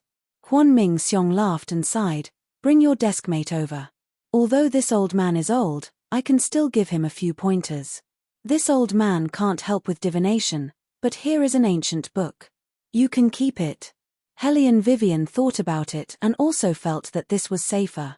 After all, after the good compound, they would face the fine compound. They had to pay attention to Hei Zeddy's strength. Letting Elder Huan give pointers always had its benefits. "I'll bring him over in the evening." Hellion Vivian smiled faintly. "He's still here." Huan Ming-seong nodded and stroked his beard. "What attribute is that deskmate of yours? What level is he now?" "Never asked." Helian Vivian guessed, he should be Earth rank. Huan Ming-seong's fingers, which were stroking his beard, suddenly froze. His eyes widened slightly. Earth rank, the lowest level? What the hell was there to compete for? He would definitely lose. Probably. Helian Vivian narrowed her eyes, the light in her eyes slightly brightening. Wait until evening when I bring him here. Elder Huan can talk to him alone. Huan Ming-seong thought for a moment, then said, that's all we can do. An Earth-ranked martial artist, he had to think carefully. How many years had it been since he last saw an Earth-ranked martial artist? One couldn't blame Huan Ming-seong for having such a reaction. One had to know that as a third-generation elder of the War Dragon Empire, aside from his influence within the imperial court, he also had great attainments in martial chi cultivation. As the leader of the battle spirit forces, he could be considered a master that everyone admired. Just as he had said, he had not come into contact with an Earth-ranked martial artist since more than 10 years ago. I still have to think about how to teach him. Elder Huan, do you really plan on teaching them? After Helian Vivian left, a cyan silhouette appeared behind Huan Ming-seong. Won't it be too much of a waste of time? Those students from the inferior compound, aside from this Miss Helian, the other people's aptitudes aren't that great. That's why last time you proposed to select people from the inferior compound, that's why it wasn't accepted. Now that you've given guidance to the inferior compound students alone, won't it be unfair to the competition? Huan Ming-seong's long beard moved slightly, his white hair floating. If an Earth-ranked new student wins the competition with just a few words of guidance from this old man, then those well-known students from the superior compound and fine compound won't be able to withstand the blow. Elder Huan's meaning is to use them to temper those selected from the superior compound. The silhouette raised his eyebrows, his face gradually showing an expression of understanding. Huan Ming-seong faintly smiled, bringing out a mysterious immortal beauty. Helian Vivian, this girl, has too many variables. Her appearance will definitely break the superiority feeling that has existed for so many years in the superior compound since the beginning. To tell you the truth, I'm still not satisfied with those selected students. I just want to give them a difficult problem and see whether or not they can deal with it. But this isn't just that girl's competition. There are still 2 other people. This old man must make sure that the others won't hold her back. At the very least, I have to guarantee 2 wins, and let her face off against the superior compound. But Earth-ranked martial artists. The silhouette was still somewhat uncertain. They won't be able to improve their abilities too much in the short span of one night. Huan Ming-seong supported his forehead with his hand and sighed, do your best and leave the rest to fate. This old man only hopes that the person that the girl brings isn't a piece of wood. The sun was setting in the west, a long wind was blowing gently. White Academy, a corner of the cafeteria. In a moment, after we finish eating, come with me to a place. Helian Vivian put down the bamboo chopsticks in her hand, looked at the man in front of her, and lazily yawned. Belegaju's posture was graceful as he used a white handkerchief to wipe the corners of his mouth. His voice was indifferent, and he only replied with one word, okay. This gave Helian Vivian a kind of misconception. The other person must have been born in the aristocratic British royal family in his past life. Even the way he ate was so aesthetically pleasing. Compared to the posters of modern celebrities, he had even more of the demeanor of a devilish vampire. You're not going to ask me where I'm taking you? Helian Vivian lightly smiled as she faced him and raised her eyebrows. Belegaju looked into her eyes and suddenly smiled. His bewitching coolness carried a deep seductive flavor. What? Don't tell me you want to do something to me. Take liberties with her? Helian Vivian raised her eyebrows, and the smile on her face became even wider. Selling you to a small shop, you should be able to fetch a good price. Shadow, who was serving the dishes at the side, heard this, and cold sweat flowed down his back. Selling His Highness, to a small shop. Did this Miss Helian not want to live anymore? Ah! Belegaju took the teacup, and his slender fingers tapped on the surface of the cup. His eyes were filled with rumination. It seems that the great patron is very sure of my appearance. Helian Vivian also poured herself a cup of tea and smiled. Of course, don't tell me you don't look in the mirror every day. For someone like you, It's enough for people to throw away 1,000 pieces of gold. Shadow silently replied in his heart. Not only throwing away 1,000 pieces of gold, wherever His Highness went, there would be people who secretly admired him. Beligaju unhurriedly drank a mouthful of tea. After being moistened by the tea, those originally delicate thin lips became even more moist. Under the illumination of dusk, they seemed to emit a faint radiance. It sounds like my qualifications are indeed not bad. Hellion Vivian's eyes lit up. So you intend to engage in this industry? I can specially open a shop for you. Shadow. Wait a minute, why is this topic becoming more and more strange? Beligaju smiled. His left hand supported the table, and the slender fingers of his right hand clasped Hellion Vivian's chin without warning. His whole body tilted towards her direction. Chapter 151. This action was completely unexpected to Hellion Vivian, so when that handsome face that was enough to bewitch any girl approached, her heart skipped a beat. However, Hellion Vivian's face didn't show any expression. She didn't even flinch. Her two legs were slightly crossed, and her clear phoenix eyes looked straight into the other's eyes. Her smile didn't diminish in the slightest. On the contrary, the other students who were also eating uniformly looked in their direction with different expressions on their faces. Master. Shadow stood at the side and weakly reminded. He only hoped that His Highness wouldn't flip out on the spot and smash the school cafeteria. However, Beligaju only maintained that posture with a smile that wasn't a smile. He slowly moved closer to Hellion Vivian's ear and said in a low and sexy voice, "If the honored guest is you, I can actually consider selling my body and not my skills." Hellion Vivian's ears heated up. She reached out and pushed him away. Looking at the living Evildor in front of her, her long, shapely eyebrows slightly raised, "Stop messing around.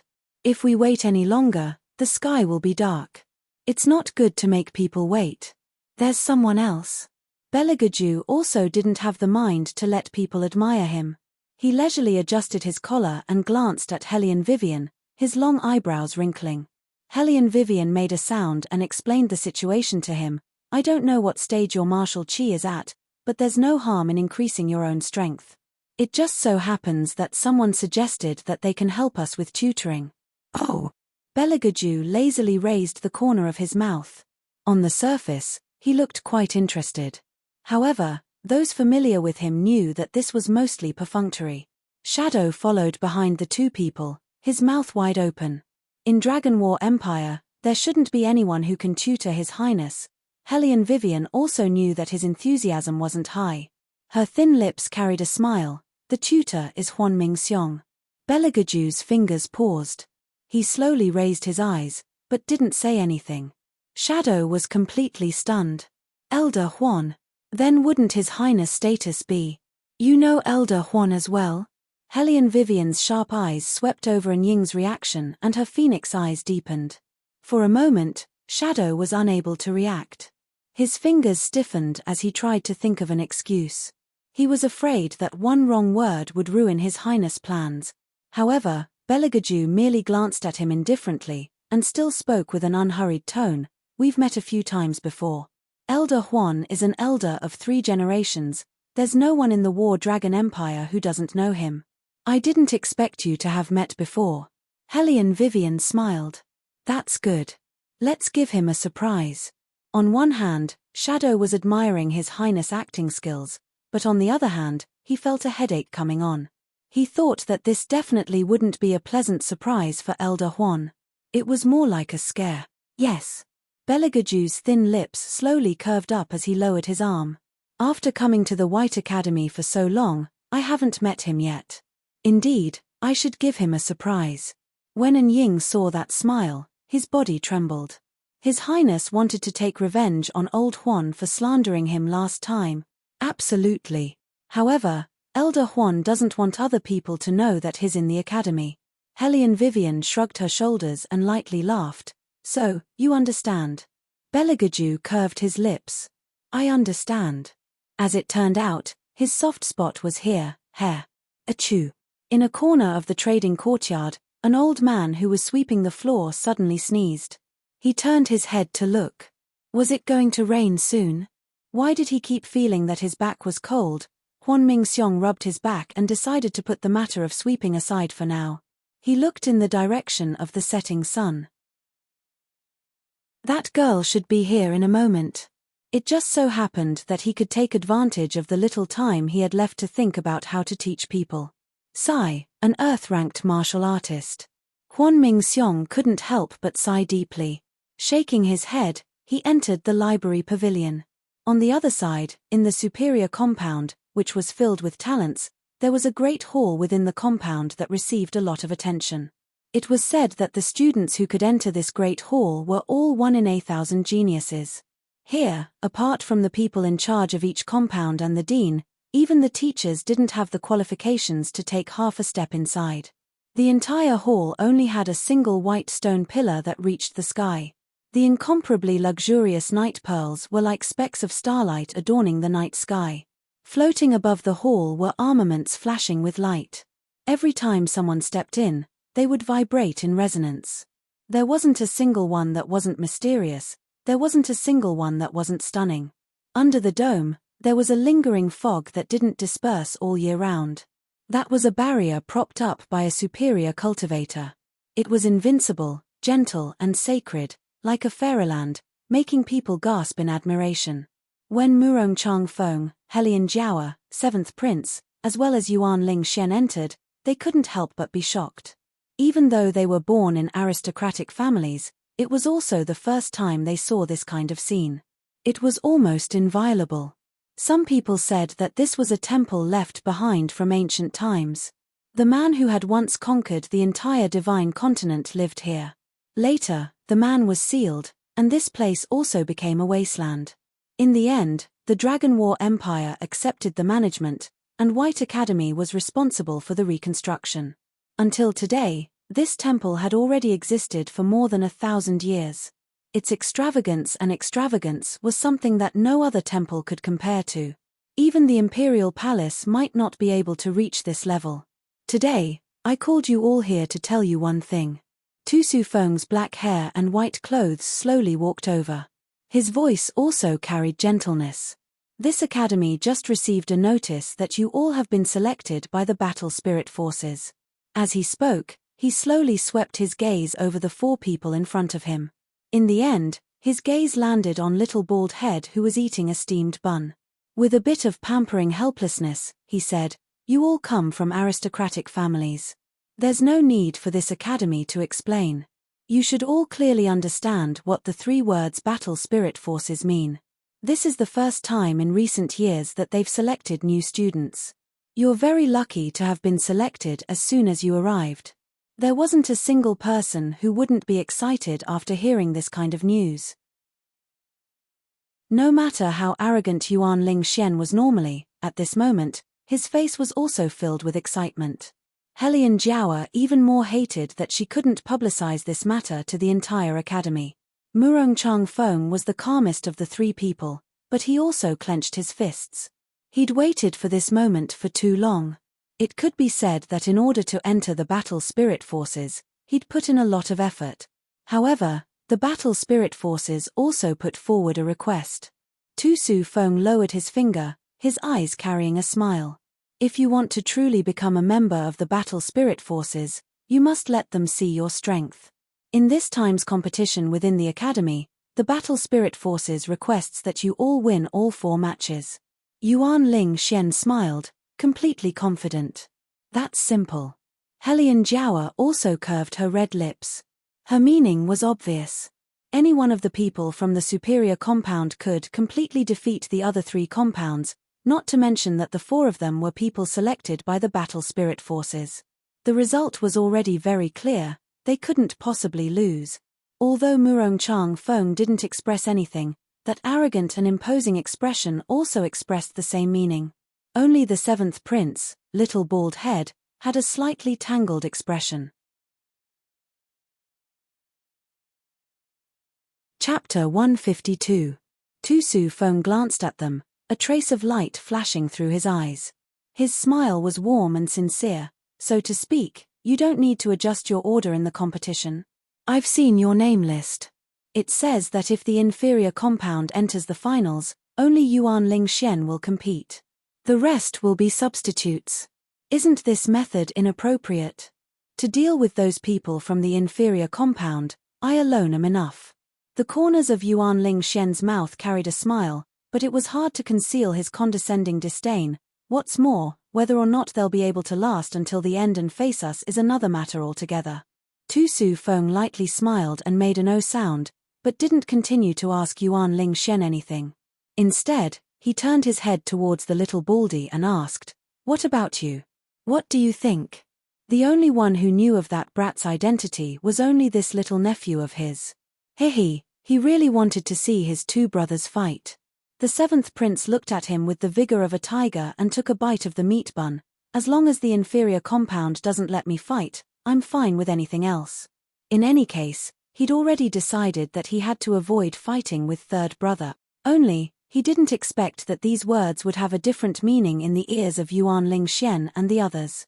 "Dean, you see, even the seventh prince knows who's worth fighting with and who's not." The disdain on Yuan Ling Xian's mouth became even stronger. Even the Hellion Jiaoer on the side laughed. It's still the seventh prince who's reliable. The little baldy looked at the two laughing together, then lowered his head and took another bite of the meat bun. His cheeks bulged, and his small eyebrows wrinkled. He didn't know how to tell them that the reason he didn't compete wasn't because it wasn't worth it, but because he didn't dare. Especially after he knew that third brother chose martial qi, he didn't dare even more. He didn't want to offend third brother. When he wasn't obedient as a child, third brother made him stand outside with his little but bear.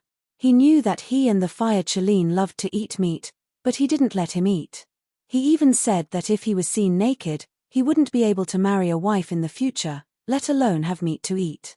The little baldy still remembered this incident vividly.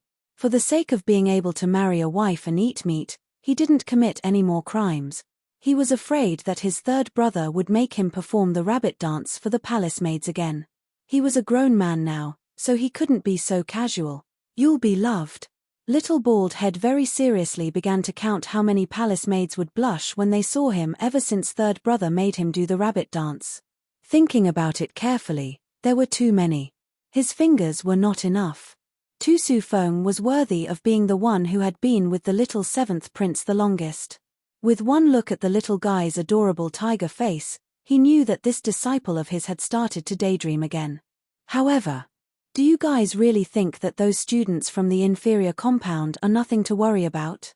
Tu Su Feng's movements were graceful as he placed both of his hands on the table. His tone carried a deep meaning. Murong Chang Feng, who hadn't spoken the entire time, smiled faintly and opened his mouth. "Dean, are you trying to say that these new students were all chosen by you, so we should be extra careful?" Tu Su Feng smiled. "It's not because I chose them, but because they are indeed worthy of your attention. We'll take the Dean's words to heart." After all, Murong Chang Feng was Murong Prince Manner's heir. His words and actions were much more steady than Yuan Ling Xian's. However, the order of the competition was also decided by our superior compound's elders. We're only following orders. Since the elders feel that Ling Xian alone is enough to compete, then there shouldn't be any problems. "Dean, you're currently the person in charge of the inferior compound. I can understand your feelings, but the matter of the competition should be left to its natural course. We still have to thank you for your guidance. If we really go up against the inferior compound, Ling Xian will also be extra careful." Hearing this, the smile on Tu Su Feng's lips became even wider. "Since you all think this way, then this Dean won't say anything more. I wish you all the best, and strive to win all 4 rounds. Yes." The 3 people smiled at each other, then walked out of the main hall one after the other. As they walked back, Yuan Ling Xian's thin lips slightly pursed. "I don't know what kind of ability those pieces of trash have, for the Dean to think so highly of them. The Dean is the person in charge of the inferior compound. It's only natural that he'll lean towards that side." Murong Chang Feng's expression was indifferent as he straightened out his sleeves. "However, if we want to guarantee that the 4 rounds are absolutely safe, then we really need to change our order of appearance. However, it's not against the inferior compound, but against the fine compound. When we go up against the fine compound, We must all appear. Yuan Ling Shen thought for a moment and felt that this suggestion was very practical. He nodded and turned his head to look at the little baldy. Seventh Highness, there shouldn't be any problems with the fine compound, right? As long as it doesn't make me fight the inferior compound, it's fine. The little baldy still said the same old words. This made Yuan Ling Shen smile again. Then it's settled. The rest won't change. When we go up against the fine compound, we'll all appear. Good. The Hellion Jiaoer didn't care what the order of appearance was. In her mind, there wasn't a single compound's new student that could compare to their superior compound. Even though Yuan Ling Shen and Murong Changfeng didn't say this, their performance was no different from the Hellion Jiaoer. From their strategic deployment to the order of appearance, there wasn't a single thing that didn't show that only the fine compound's He family's second young master was worthy of them giving him a second glance. The rest of the people were simply no different from bystanders. However, what they didn't know was that some people lost because they underestimated their opponent and were arrogant. Just like this, the news of the battle spirit forces selecting candidates spread throughout the entire academy in less than an hour. Because the battle spirit forces required the selection of candidates to be strictly confidential, no one knew who would be selected. However, they could only think of it by association. Apart from those few geniuses from the superior compound, no one else could guess. As a result, once this news spread, the Hellion Jiaoer and the others once again became the topic of discussion within the academy. The old man sweeping the floor listened to those students discussing one after another. His pair of eyes narrowed, but he didn't say anything. As before, he calmly held the broom, doing his job. After those students all left, he put away the broom and circled to the rear courtyard, shaking his head. The figure following beside the old man naturally saw through what he was thinking and lightly laughed. Young people can't keep their cool. Thinking back to when I was selected, I also wanted to let everyone know. That girl wouldn't be like this. After the old man finished speaking, he seemed to be angry with himself again. Forget it, forget it. Let this old man think a little. The figure laughed. Elder Huan shouldn't think for too long. What's more, once this time's competition ends, the candidates will be determined. Even if Elder Huan wants to change, you can't. Elder Huan should think carefully about how to instruct that Earth-ranked martial artist that Miss Hellion brought. Chapter 153. Hearing what was said, Huan Mingxiong's back stiffened. He silently extended his hand and took out the Earth-ranked divine cultivation book he found before. The more he read, the more he felt that this thing was written a bit nonsensical. However, it was enough as a guide. Huan Mingxiong turned his head and said to the shadow, "It's about time. You go do what you need to do. This old man has to keep his appointment." "Yes." The shadow respectfully withdrew. Looking at the old man's departing figure, he couldn't help but secretly sigh. This was the first time he saw Elder Huan put so much effort into someone's matter. It seemed that in Elder Huan's mind, he still felt that the eldest Miss Hellion should be chosen. Only, how could an Earth-ranked martial artist deal with the geniuses of the superior compound? The outcome of this competition was predetermined from the beginning. It was very clear that no matter how powerful the eldest Miss Hellion was, she still had no way to reverse the situation. The sun was setting.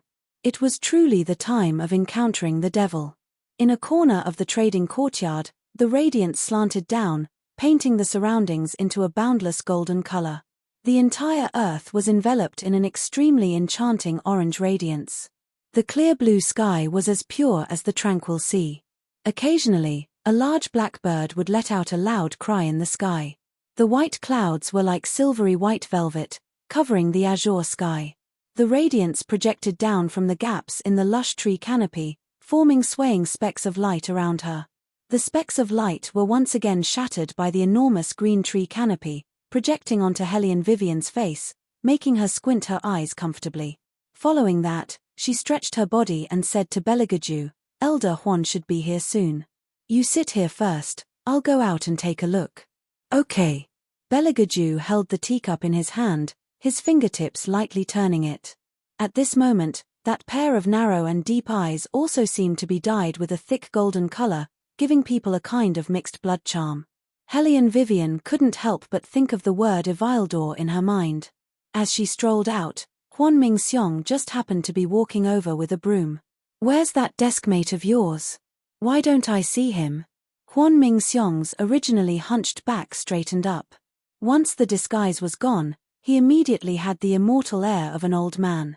Helene Vivian was just about to say that he was inside when she saw the man walking towards them. Helene Vivian turned her head and smiled at Huan Mingxiong. "His coming. Okay, but this old man has to tell you in advance, no matter how hard you train in Earth rank, you won't be able to enter." Huan Mingxiong hadn't even finished speaking when all of his words were suppressed in his throat following the appearance of that figure. Even his brown eyes widened as the figure approached. It was as if he couldn't believe what he was seeing. His old face, which had always been calm, was filled with astonishment. The man's chiseled side profile looked as exquisite as an ice sculpture under the bright light, but at the same time, it revealed a sense of indifference. That indifference seemed to be dyed in color in this place, and it was even more vivid. His tall figure stood there, his amber eyes were like the pure and holy light of dusk, suffused with a cold golden light. His black robe fluttered in the wind, gracefully floating in the air like black smoke, wrapping around his slender and powerful body. Just like that inkstone ink, rice paper, and lake brush, spread out on a red sandalwood table. Every stroke of the brush, black and white, were distinct, dripping and distinct. It was as if all of the rivers and mountains were nothing more than a snap of his fingers. Huan Mingxiong looked at that unique and unmatched face and was completely bewildered. His entire person seemed to have been struck by lightning, charred on the outside and crispy on the inside. Who could tell him what was going on? How could that icy brat, who made people gnash their teeth at the mention of him, become some Earth-rank martial artist? Elder Huan, long time no see. The royal family was black-bellied. In order to avoid Helene Vivian discovering something, when Helene Vivian mentioned Huan Mingxiong, he said that he had met him once before. If this was the case, it could also explain why the old man was so surprised to see him. Huan Mingxiong heard that extremely polite voice, and his scalp went numb. He pulled Helene Vivian to the side. "What's going on?" "What do you mean, what's going on?" Helene Vivian made an "oh" sound, then laughed. "I only found out today that you two knew each other before. But don't worry, Elder Huan, my deskmate's mouth is very tight. He won't tell anyone about you in the academy." Huan Mingxiong became anxious. "I'm not asking about this, I'm asking if he's really your deskmate." "That's right." Helene Vivian raised her eyebrows in amusement. "Is it so strange for me to have a deskmate?" Huan Mingxiong's fingers paused. "In other words, he's also in the inferior compound?" Helene Vivian curved her thin lips. "Elder Huan, why are you so strange today?" Huan Mingxiong finally realized that something was wrong. Looking at the young girl's smiling eyes, he suddenly raised his eyebrows. "You don't know that he..." "Elder Huan." Huan Mingxiong hadn't finished speaking when he was interrupted by a graceful and bewitching voice. Beligaju looked at him with a smile that wasn't a smile. He leisurely placed the teacup in his hand to the side and leaned his body. "I heard Wei Wei say that you want to guide me in martial qi. To be able to receive your guidance, I'm very honored." Huan Mingxiong really couldn't describe the feeling in his heart right now. It was a bit like eating an apple halfway and then eating a worm. He couldn't get up or down, and he was in a panic. Who could get rid of this icy brat? Seeing him, he really had a bit of indigestion. "There's not much time left, why don't we chat while practicing?" Beligaju strolled to Huan Mingxiong's side and smiled evilly. "Just in time, I have some matters that I want to discuss with Elder Huan alone." Huan Mingxiong stretched his neck and shouted, "This old man has nothing to talk about with you. How did this junior offend Elder Huan?" Beligaju raised his good-looking eyebrows and appeared to be very sad. "This junior can change. If it really doesn't work out, this junior can also tell grandfather and have grandfather come to this academy to see Elder Huan." Hearing the two words grandfather, Huan Mingxiong's movements suddenly froze. He turned his head and fiercely said to Beligaju, "You, come with this old man." "Yes." Beligaju's special voice always gave people a kind of indifferent feeling when he said it, as if he was being perfunctory. Hellion Vivian watched the two people walk into the courtyard and begin practicing martial chi. Her eyebrows raised, and then she smiled. Generally, the more Elder Huan liked someone, the greater his mood would fluctuate. It seemed that this deskmate of hers was very much to Elder Huan's liking. Hellion Vivian relaxed her mood and lazily leaned back. She didn't mind that the teacup in front of her had been used by someone else. After taking a few sips, she took out a few martial components that she always carried with her from her pocket and began to assemble them. She didn't pay much attention to the movements in the courtyard.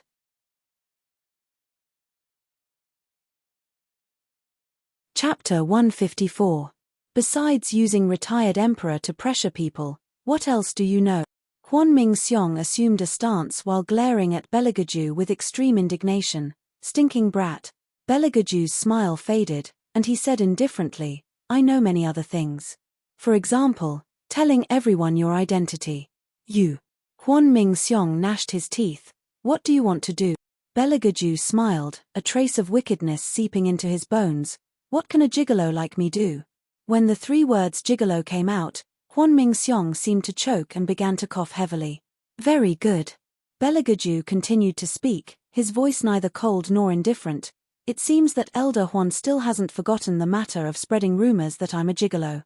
Huan Mingxiong looked at the side of his face, completely defeated. I won't unmask you in front of that girl, okay? Wasn't this the reason why this brat had suddenly interrupted him? However, what the hell was he doing? Dressing like this to White Academy, and even going to the inferior compound. If those teachers were to find out, wouldn't they go crazy? For Elder Huan to be able to do this, it's naturally not bad, but... Beligaju moved his sleeves, his low voice carrying a sense of danger. In the future, when Elder Huan mentions me, it's best to speak according to the facts. Huan Mingxiong didn't understand and raised his eyebrows. What do you mean by speak according to the facts? He had never lied to anyone. For example. Beligaju paused, his eyes widening. My heart is very soft and very kind, a husband worth entrusting a lifetime to. Huan Mingxiong heard this and the corner of his mouth twitched. His entire person felt a bit unwell. Your heart is very soft and very kind. You. He really wanted to ask this icy brat, when he said these words, did he not feel the least bit ashamed? It was very clear that Beligaju didn't.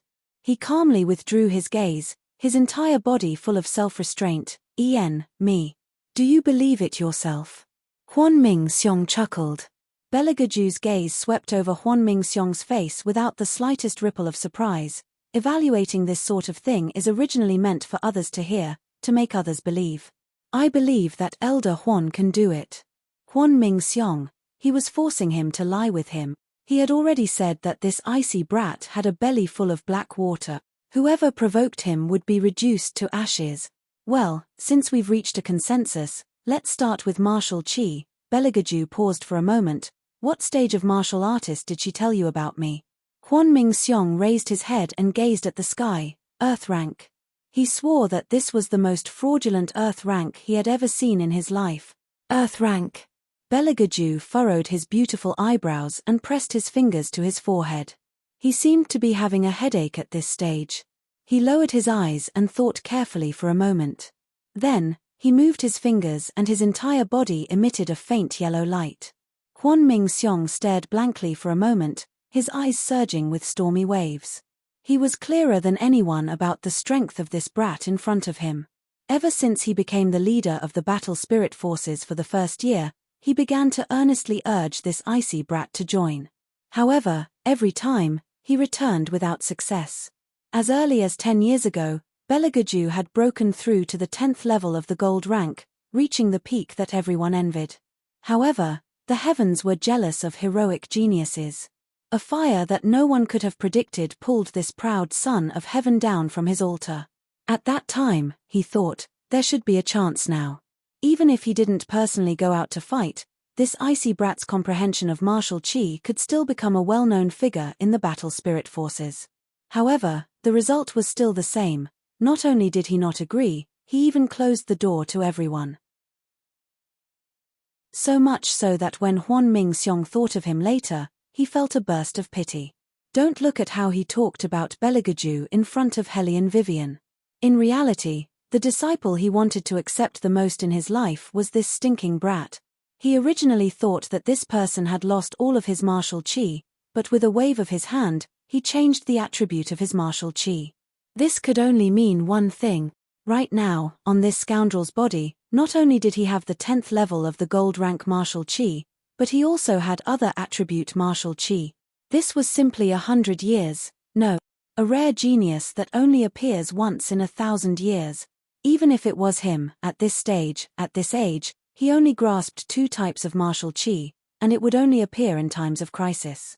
Because martial chi attributes were originally mutually restraining and nurturing, when a martial artist advanced to the next attribute, they wouldn't have the attribute of the previous level. Otherwise, it would be very easy to go berserk and break all of the meridians. Unless it was an innate ability, then one could simultaneously control more than 2 martial chi attributes. Right now, the most shocking thing was that Huan Mingxiong simply didn't know how many types of martial chi Beligaju was using at the same time. Just as he was thinking this, he saw a red light flash in front of him. When he looked at Beligaju again, his entire person seemed to have walked out from the blazing sun, his entire body was domineering and bewitching. Fire, that was the fire element. Huan Mingxiong's fingers loosened, even forgetting to exchange moves. He blankly stood in place, then suddenly laughed out loud. Good, really good. Worthy of being called the #1 young master in the world. This time, he had the confidence to make the other leaders of the battle spirit forces all agree with his word. He wanted to change. Immediately change. Hellion Vivian didn't know why Huan Mingxiong looked so excited, but when she saw the red light emitted from Beligaju's body, she also laughed. Not bad, you advanced. He withdrew his hand, and the swelling martial chi also followed suit and gradually subsided. When not even the slightest trace of the flame could be seen, Bailey Jiaoju curved his thin lips and turned to look at Huan Mingxiong. His evilness overflowed. It's all because Elder Huan taught me well. At certain times, His Highness was still very modest. Like this, we can deal with the next match. Hellion Vivian turned her head and said to Huan Mingxiong, I still have to thank Elder Huan for his guidance. Ah! Huan Mingxiong returned to his senses, lightly coughed twice, and pretended to stroke his white beard. No need to thank this old man, you just have to perform well. The best would be to win all 4 matches. At that time, he would have an even more perfect excuse to change people. Thinking about it carefully, seeing this icy fellow wasn't a bad thing. Hellion Vivian was also happy. Being able to make a huge profit, who wouldn't be happy? Huan Mingxiong once again stroked his beard, his gaze falling on the man's flawless face, his eyes full of deep meaning. Who would have thought that the Grand Third Prince would live in the inferior courtyard? It was this kind of unexpected accident that made this competition, which was originally destined to have a good ending, full of variables. He was really looking forward to tomorrow's arrival more and more. Chapter 155. Early morning the next day, a gentle breeze blew. All the students and teachers were gathered in the center of the academy. They were all dressed in green and white robes, unspeakably grand and beautiful. At this moment, at the venue's judges' table, Tu Sufeng smiled as he looked at those young faces below. When his gentle and elegant eyes fell on Wei and the others, a trace of profound meaning flashed through his eyes that only he himself could understand. The one sitting next to him was none other than White Academy's Master Tu Laro, who had always been absent. He smiled as he stroked the white beard on his chin. He chuckled and said, "How nostalgic. When this old man was young, it was during the Academy's examination that I found out that compared to martial chi, I was more suited for martial cultivation. Now, looking at them is like looking at myself when I was young. Truly, time waits for no man." Yes, this old man still remembers that at that time, you were also at the superior compound and participated in the competition together with Jizun. Yun Xiu and I were miserably oppressed by you too.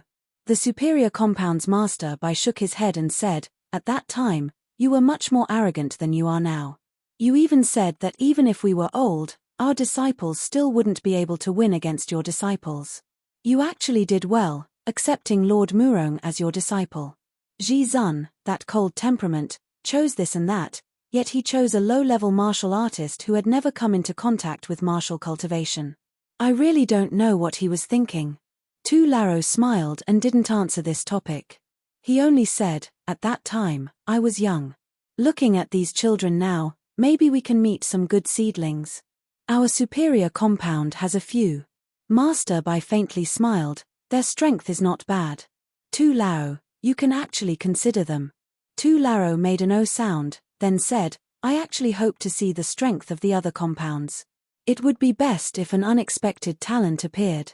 This way, the competition within the academy would be even more interesting. Other compounds. Master Bai raised his eyebrows and indifferently drank a mouthful of tea. His face carried a unique arrogance. Apart from that young master from the He family, what other talents could there be? This old man has investigated the new students of the fine and good compound.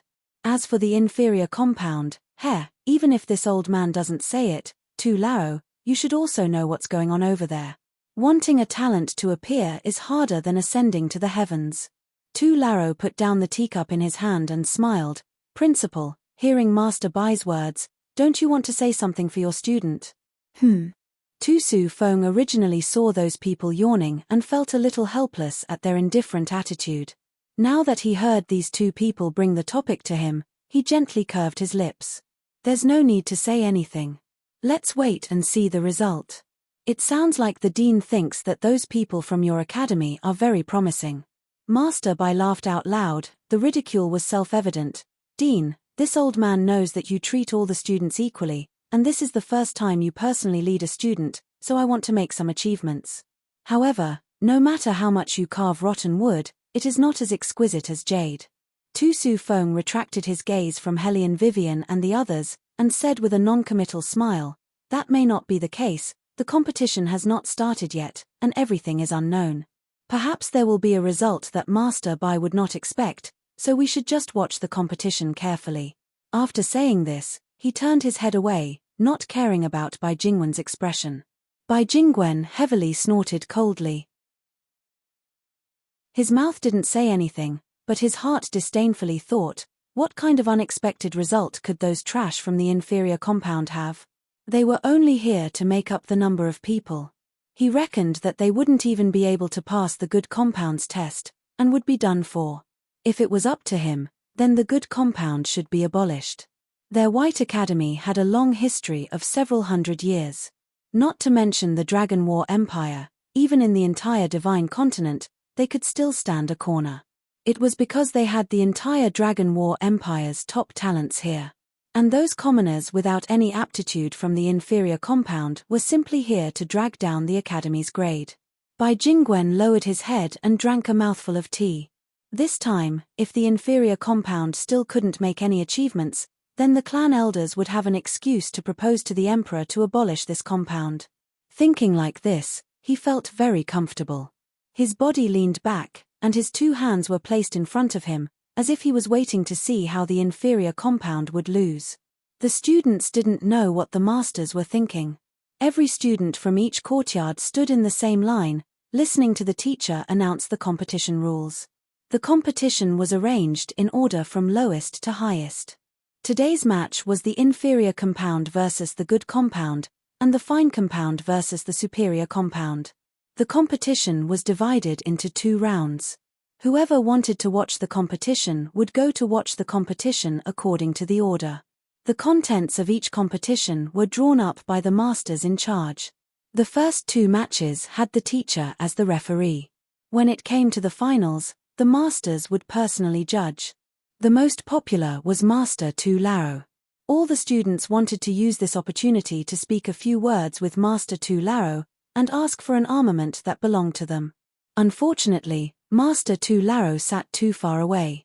Apart from those who entered the finals who could see him, the rest of the students could only look at him from afar.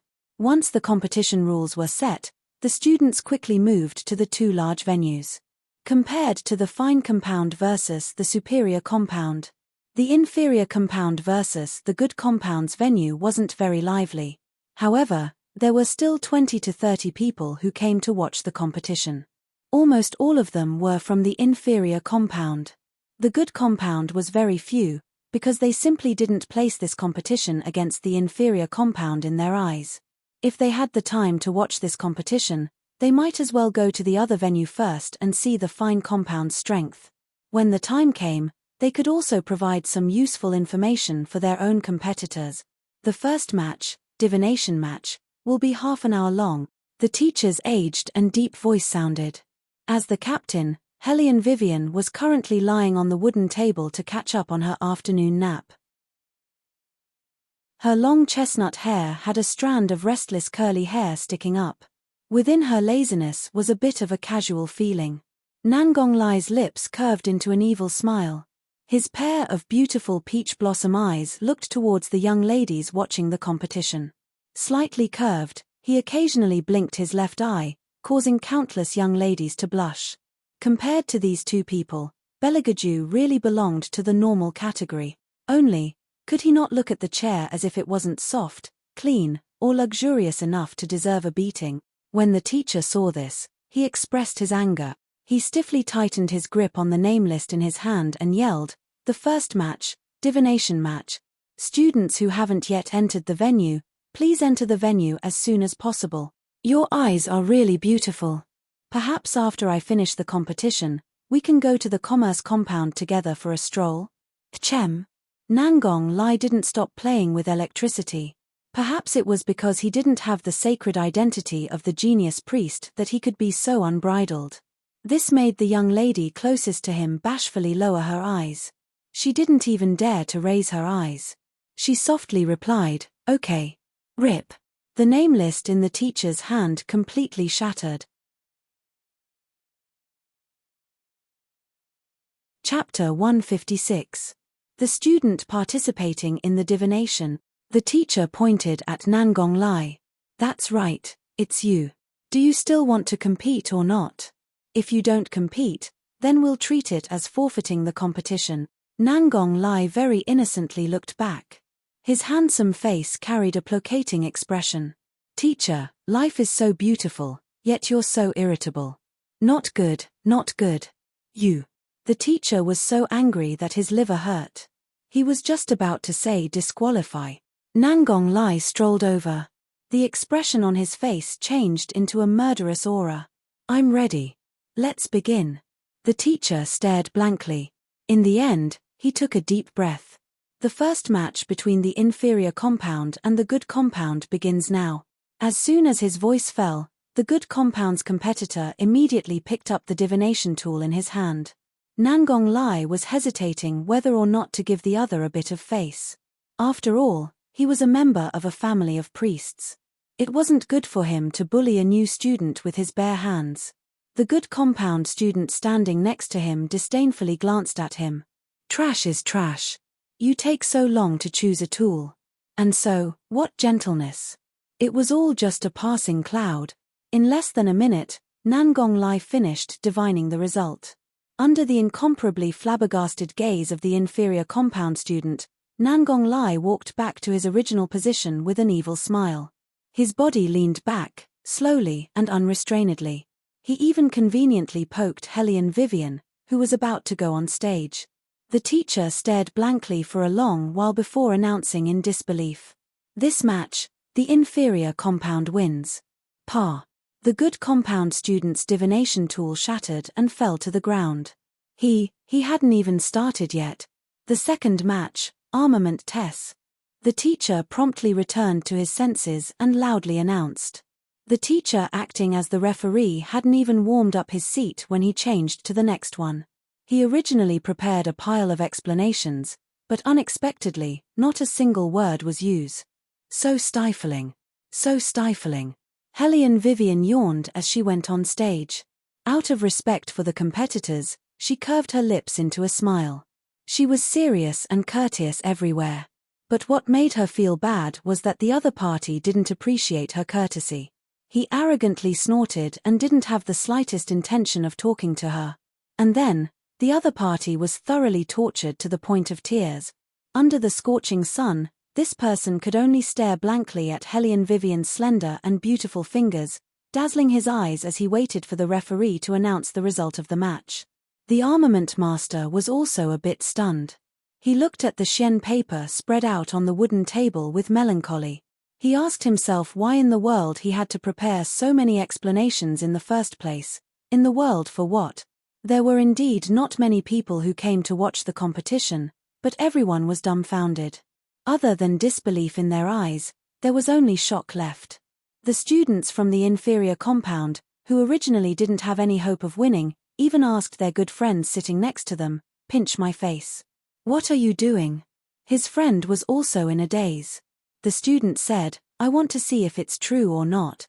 That's right, everyone suspected that they were dreaming and shook their heads absent-mindedly. At this time, Hellion Vivian and the other two had already stood up and were ready to take a stand. 2 wins out of 3. In other words, in the competition between the inferior compound and the good compound, the inferior compound won. Beligaju didn't even take the stage. His white robe hung vertically without the slightest bit of dust. His back was still cold and ascetic, as if he didn't eat the food of the common populace. He only slightly raised his eyes, but it instantly killed the hearts of countless young girls. He's really so handsome. Heavens, my heart is about to jump out of my chest.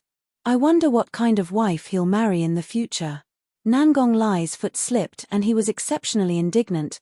The one who took the stage was obviously me. Why was Arju the most popular? This wasn't fair. Hellion Vivian very unsympathetically comforted him. "Young man, don't be silly. This is an era where looks are important. Talent is only an additional point for looks." But other than disliking that stool and table, he didn't do anything else. Nangong Lai was still very unwilling. Hellion Vivian glanced at him. He only needs to be responsible for being as beautiful as a flower. He doesn't need anything else. Thank you. In any case, she had already received benefits. With an extraordinarily handsome deskmate, there would be a lot of snacks. For example, the rose cake that the shy servant girl just sent over was very much to her liking. Let's say first, she wasn't the one who ate it. It was her deskmate who threw it to her. Hellion Vivian actually really wanted to tell those young ladies and pretty daughters of small families to not think about using food to conquer a certain someone's heart. He looked at everything as if he was looking at a cockroach. In the beginning, Hellion Vivian thought that he liked to eat it because when she first gave it to him, his thin lips even curled up slightly, carrying a bit of playfulness. But when she said that the rose cake wasn't sent by her, but by someone else, the man's pair of beautiful phoenix eyes were as cold as a piece of cold jade. Whoever he looked at would be cold. In the end, he directly threw the box of rose cakes onto the table, more unapproachable than ever. Hellion Vivian thought that he must really hate the smell of roses. But it didn't matter, she liked to eat them. Let's go to the other arena to take a look. Nangong Lai smiled evilly. I just heard the young lady who admires me say that the test over there hasn't finished yet. Hellion Vivian made a sound of agreement, smiled and added salt to the wound. Are you sure that young lady admires you, and doesn't want to get to know someone through you? Nangong Lai's face slightly stiffened. He glanced at the person that Hellion Vivian was talking about. He still thought that a Jew wearing a mask was more attractive. Seeing this, Hellion Vivian's smile grew wider. Let's go, we really should go over there to take a look. After all, it's Hazy who's competing. Bailey Jiaju's indifferent eyes paused for a moment, then slowly turned to look at her. A bewitchingly cold smile spread across his extremely handsome face. It seems that you really care about him. His strength is worthy of other people's attention. Hellion Vivian smiled, the sunlight shining into her eyes. Beligaju inexplicably felt that smile was somewhat dazzling. The curve of his thin lips also became very strong, on the other side. In the competition between the superior compound and the fine compound, the first round of the divination competition was only halfway through. The situation was very intense, and it could be said that they were evenly matched. When the people watching the competition saw Hellion Vivian and the others walking over, they raised their eyes with slight astonishment. Aren't they competing? Why would they appear here? It should be over. They came to watch the competition. It can't be. How long has it been and it's already over? How long does it take to deal with the people from the inferior compound? There's no need to think to know that the good compound won. What you said is right. The surrounding sounds of discussion also attracted the attention of the competition area. Helian Jiao who was sitting in the candidate's seat, laughed as she turned and glanced at this side. What did she say? These good-for-nothings from the inferior compound wouldn't be able to stir up any waves. They didn't even pass the first round, yet they still wanted to face off against their superior compound. Chapter 157. At this time, the divination competition was finally over. The superior compound won by a narrow margin. Little Seventh Prince's bald head also looked towards Helian Vivian and the others. Compared to other people's schadenfreude, that little face's expression was a bit hard to describe. He opened his mouth and took a bite of the meat bun. He chewed a bit and seemed to have thought of something. After that, he got up and lifted the wooden chair that was taller than himself. That relaxed appearance was the same as when he lifted the meat bun. There wasn't any difference. His strength was really frightening. The surrounding people who saw this scene forcibly sucked in a breath of air. Especially those students from the fine compound.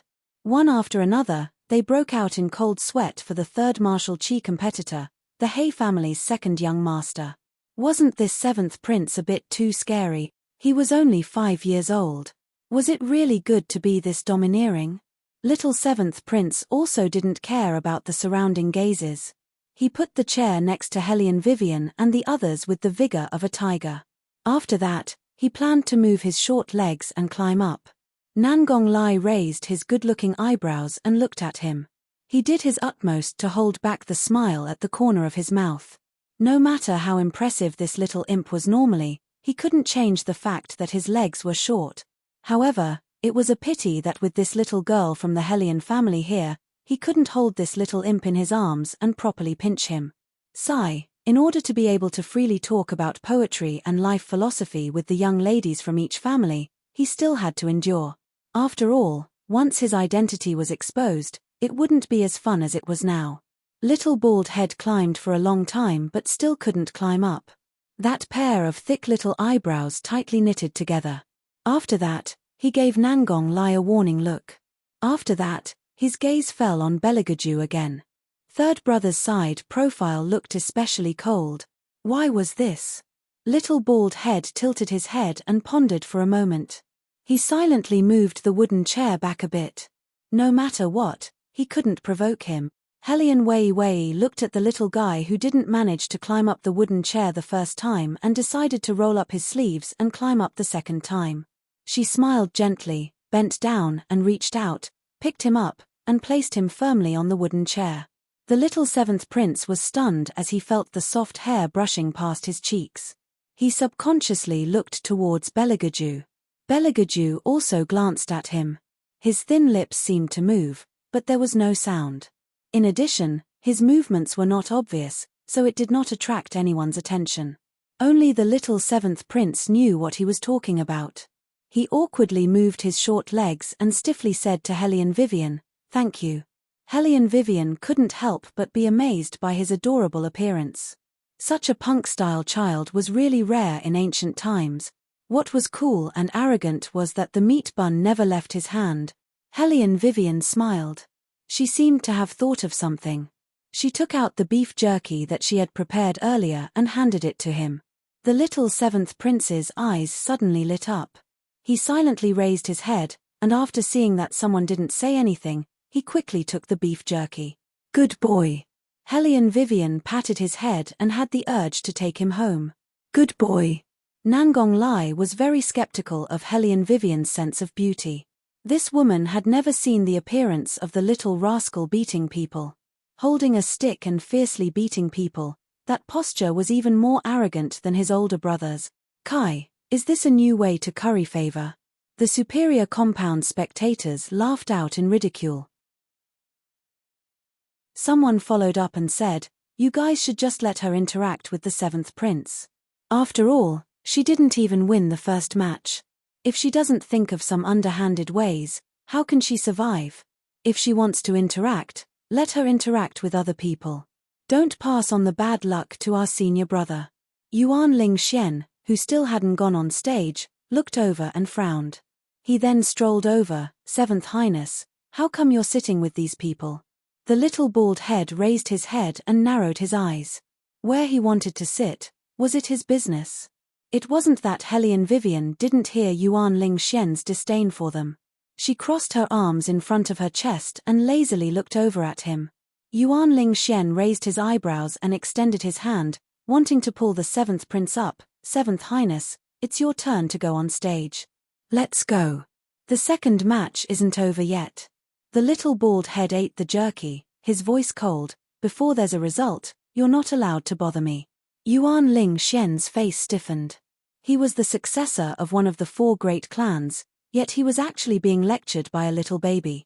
What? The little bald head smiled like a tiger, his killing intent quite strong. You don't like me? Yuan Ling Xian tightly clenched his fists. How could that be? Seventh Highness is joking. When the imperial family steps down, the first thing he'll do is kill this stinking brat. The little bald head didn't care what Yuan Ling Xian was thinking. He continued to eat the jerky and drink tea. He didn't have any other purpose sitting here, he just wanted to prove to his third brother that he was one of their people. Awu, this jerky is delicious. Hellion Vivian wrinkled her eyebrows. This isn't good.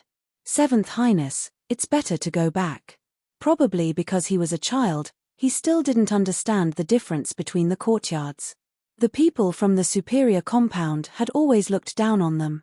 Now that the seventh prince was sitting here like this, although he wasn't very close to them, it was very likely that he would be ostracized by the students from the superior compound.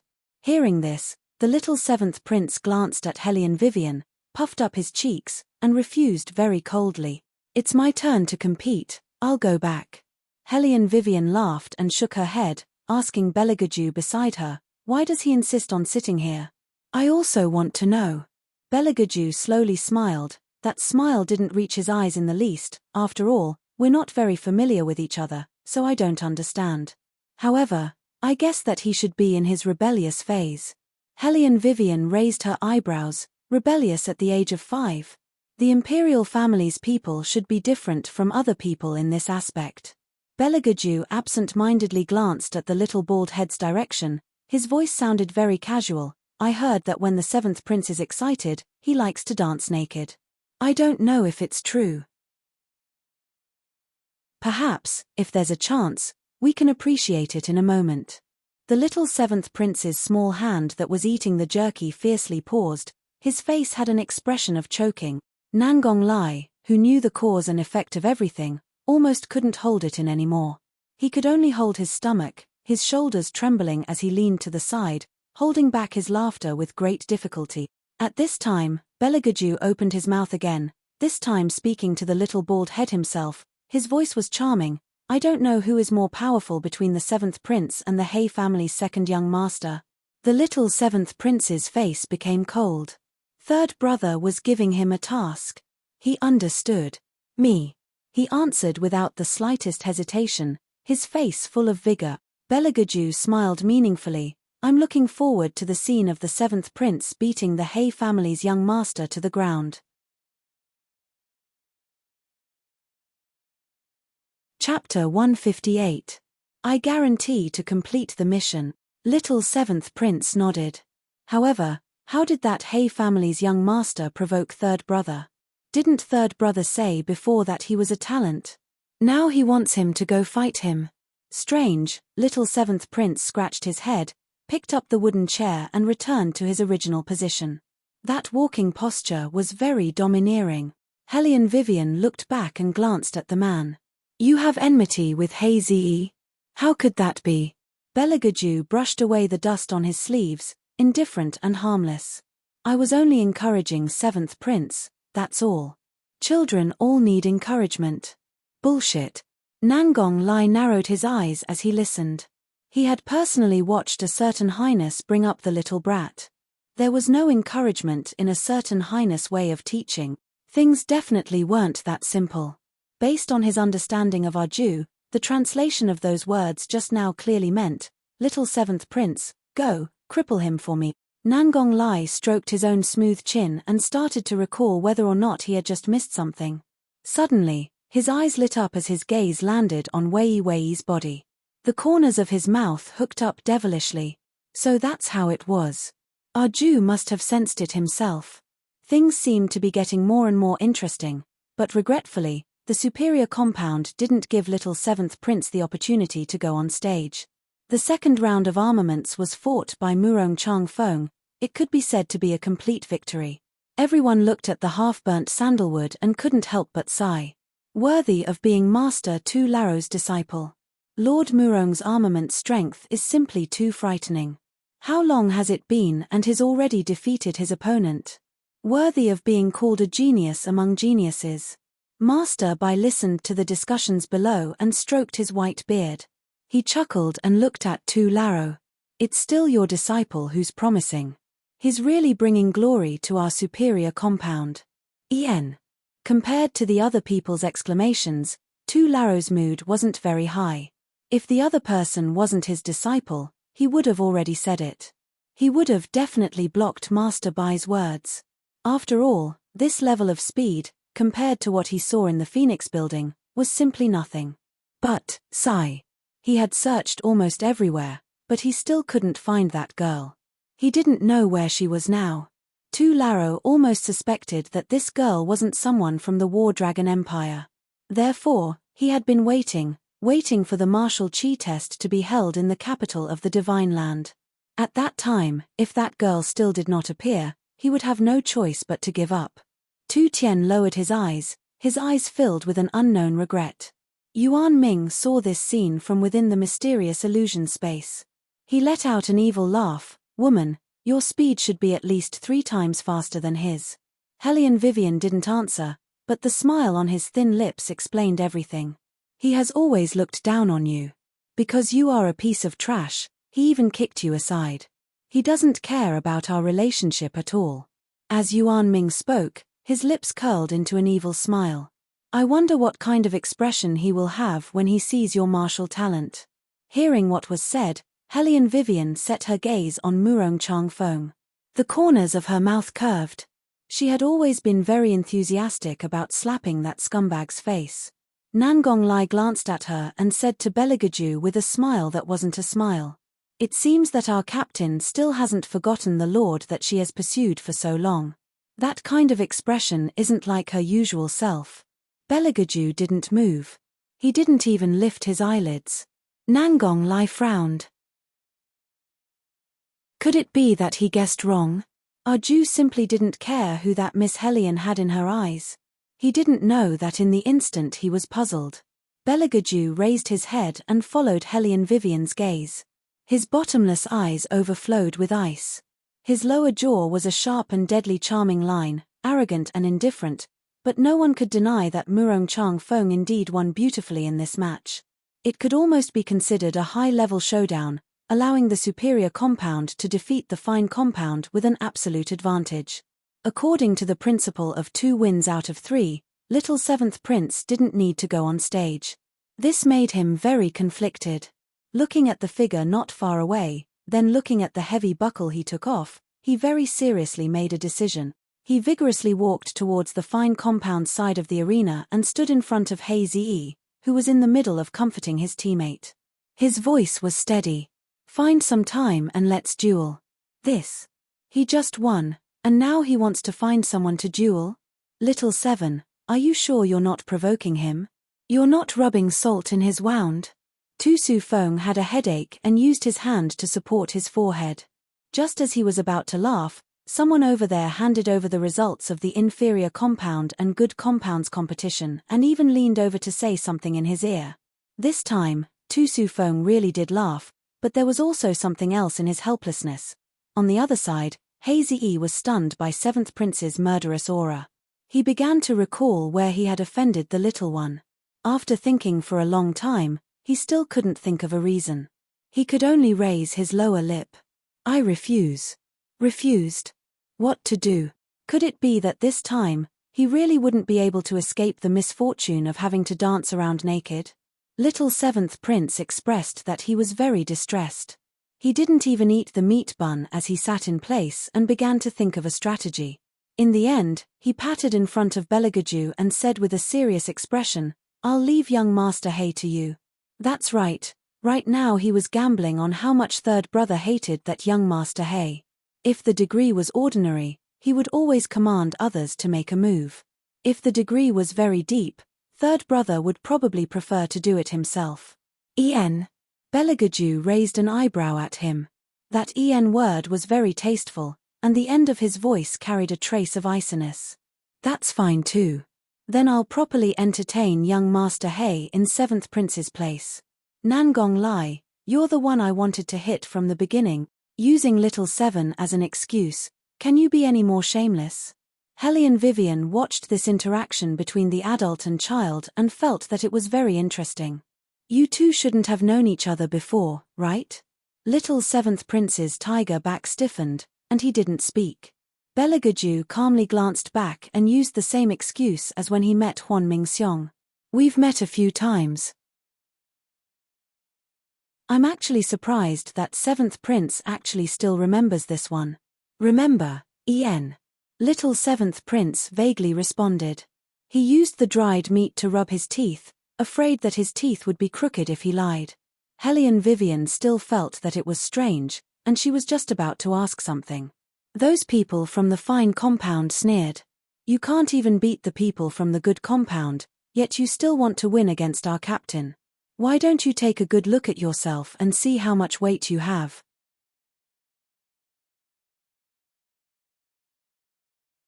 Chapter 159. Just as he finished speaking, a gust of wind suddenly whirled up in front of him, stuffing his mouth full of dust. Belagaju absent-mindedly walked past him. What's going on? The person from the fine compound roared. Why is it only my side that's windy? Pa. Nangong Lai smiled wickedly and also walked over. The person from the fine compound was angry. What did they mean by this? Ignoring him? Quiet. The headmaster of the academy, who was standing on the testing platform, noticed the commotion and glanced at them with displeasure. The person from the fine compound could only withdraw his fist. He looked at Hellion Vivian and the others, but his gaze was still filled with ruthlessness. This old man will now announce the final results of your 2 matches. The teacher opened the presented paper and lowered his head to recognize the handwriting on it. Superior compound versus fine compound, superior compound wins. Good compound versus inferior compound. That teacher thought he was seeing things. When he read to this point, a trace of astonishment flashed through his eyes. The Hellion Jiaoer and Yuan Ling Xian standing below the platform didn't care at all. Was there still a need to announce? The good compound definitely won. The white-haired teacher took off the reading glasses on his face and wiped them. After putting them back on, he repeated what he just said. Good compound versus inferior compound wins. What? Everyone opened their mouths wide and turned their heads in disbelief. They wondered if there was a problem with the test results. How could those people from the inferior compound win against the good compound? Even if there was one who stood out, it still couldn't be a complete victory. Could it be that something happened to the good compound's people and that's why they lost 2 matches in a row? Murong Chang Feng slightly narrowed his eyes and glanced at Hellion Vivian and the others. The Hellion Jiaoer noticed his gaze and gently opened her mouth. Before, I heard third sister say that the inferior compound had a student who applied for divination. His results were pretty good. It's probably because of that person. What can one match represent? Yuan Ling Xian's lips curled into a mocking smile. Look at the inferior compound's appearance, it's as if winning against the good compound is equivalent to winning first place. Each and every one of them looks like country bumpkins, there's no need to care about them. Only then did Murong Chang Feng retract his cold gaze. He grunted and said, go rest a bit and prepare for the second match. However, the superior compound's master looked at the handwriting on the fine writing paper and faintly wrinkled his brows. He won in such a short time? However, there wasn't much to be surprised about. After all, the other party was from the good compound, and wasn't much better than the people from the inferior compound. Master Bai leaned back and said to Tu Su Feng, Dean, you must be happy. I didn't expect these three youngsters' luck to be so good. They can be considered as a variable. Luck. Tu Su Feng gently smiled and raised his eyebrows. He didn't say anything to Master Bai. The longer a person was superior, the more he felt that others couldn't compare to him. However, he forgot that the world was big, and there were always geniuses in adversity. Actually, those three people really gave him a headache. They had only participated in one match, and he had already received 3 complaints. The first 2 people, he could still understand. What he didn't understand was that icy brat shouldn't have competed yet, so how could there be complaints? Tu Su Feng's slender fingers rubbed his temples. It seemed that before the second match, he needed to have a good talk with those 3 people. Dean, you were looking for us? Hellion Vivian lightly smiled as she pushed open the door to Tu Su Feng's study. Tu Su Feng put the fine writing papers on the table. His gentle voice carried a black-bellied low-pressure, sit. Seeing this, Hellion Vivian turned her head and glanced at Nangong Lai. Nangong Lai shrugged his shoulders and looked at Beligaju again. The latter had already sat down in a languid posture. One hand lazily propped up his chin, while the other hand poured himself a cup of tea without the slightest trace of politeness. Hellion Vivian and Nangong Lai glanced at each other and also sat separately, preparing to freeload a bit of food and drink from the dean. The corner of Tu Su Feng's mouth twitched. His face was a bit cold. I received 3 complaints here. That shouldn't have anything to do with us. Nangong Lai smiled very confidently. We haven't been fighting recently, and we haven't jumped over the wall to leave the courtyard. Tu Su Feng glanced at him and continued, each one of them is a complaint against you. Nangong Lai stared blankly for a moment, then lowered his head and began to drink tea. The teacher said that when you were competing, you were unorganized, undisciplined, and even looked down on your teachers. Tu Su Feng put his hands on the wooden table, his eyes faintly. It's just a competition, and you've already violated 3 rules. How did you do it? Hellion Vivian expressed her innocence. I just took a nap before going on stage. Tu Su Feng. Hee, you really don't have any sense of organization. What about you? Tu Su Feng decided to simply ask them one by one. Me? I didn't do anything. Nangong Lai's finger pointed at the tip of his pen, and smiled wickedly. I was always talking and laughing with the noble young ladies watching the competition. I simply didn't have the opportunity to do anything bad. Tu Su Feng wanted to rub his forehead again. Competitors can't talk to spectators, don't tell me you don't know that. Was discipline eaten by dogs? Hellion Vivian and Nangong Lai started to look at each other at the same time. Their eyes fell on Beligaju. Both of them wanted to know why he was being complained about. Say it, what did you do that made the teachers unable to tolerate it? When Tu Su Feng looked at Beligaju, he was already helpless. Beligaju twisted his thick eyebrows. The chair we were sitting on was too dirty. So? Beligaju's tone was indifferent. He had no intention of admitting guilt, so I switched chairs with the teacher closest to me. Tu Su Feng. Even they didn't know this. Hellion Vivian and Nangong Lai silently drank tea. No wonder they received 3 complaints. The main culprit was finally found. Simply shameless. You didn't even tell us when you switched chairs. Was this the main point? Tu Su Feng's always gentle and elegant handsome face cracked. He took a deep breath, and his voice returned to its previous gentleness. His eyes were bright. 1 complaint deducted 10,000 taels of silver. Hellion Vivian's heartless smile froze. The total is only 100,000 taels. Now it's 70,000 taels. Tu Su Feng drank a mouthful of tea, his voice slow. I believe that in the next 2 rounds, you should have learned how to respect your opponent and your teacher. Thus, in the second round of the competition, when the inferior compound faced the fine compound, Hellion Vivian and Nangong Lai didn't dare to sleep anymore. Nure also didn't dare to hook up with them. They completely changed their arrogant and unruly appearance from before. They understood very well how to respect their teachers, and even their movements slowed down. The teachers were very satisfied with this situation. The explanations they wrote were finally put to use. Not bad, not bad. It seemed that the fine compound's strength was still stronger. These 3 people from the inferior compound were clearly suppressed to death by the opponent.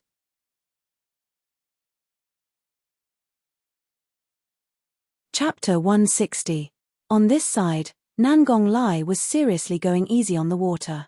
He obviously already knew the answer, but he didn't move his brush. On the other side, the student from the fine compound was immensely pleased with himself, as if he was saying that this kind of level simply wasn't worthy of him competing. And the superior compound's new students, who had already won against the inferior compound, looked at this scene with ridicule. What did I say? They were only able to win by luck. Yuan Ling Xian lazily yawned. There's absolutely no need to continue watching. I'm going to catch up on some sleep. Call me when it's over. The Hellion Jiaowa also curled the corners of her mouth, allowing the servant girl to support her to the pavilion under the shade of the tree. She coldly humphed in disdain in her heart. The dean still shamelessly boasted and even wanted them to change the order of the competition. According to the current situation, they simply didn't need to compete in the 3rd round to win the championship. Because the inferior compound would definitely lose to the fine compound. This was simply unthinkable. No need to watch, we're also going to rest. The Hellion Jiaowa instructed the servant girl at her side. The servant girl quickly helped her open the oil paper fan, following behind the Hellion Jiaowa step by step, for fear that her family's miss would be exposed to the sun. After all, today's sun really was very big.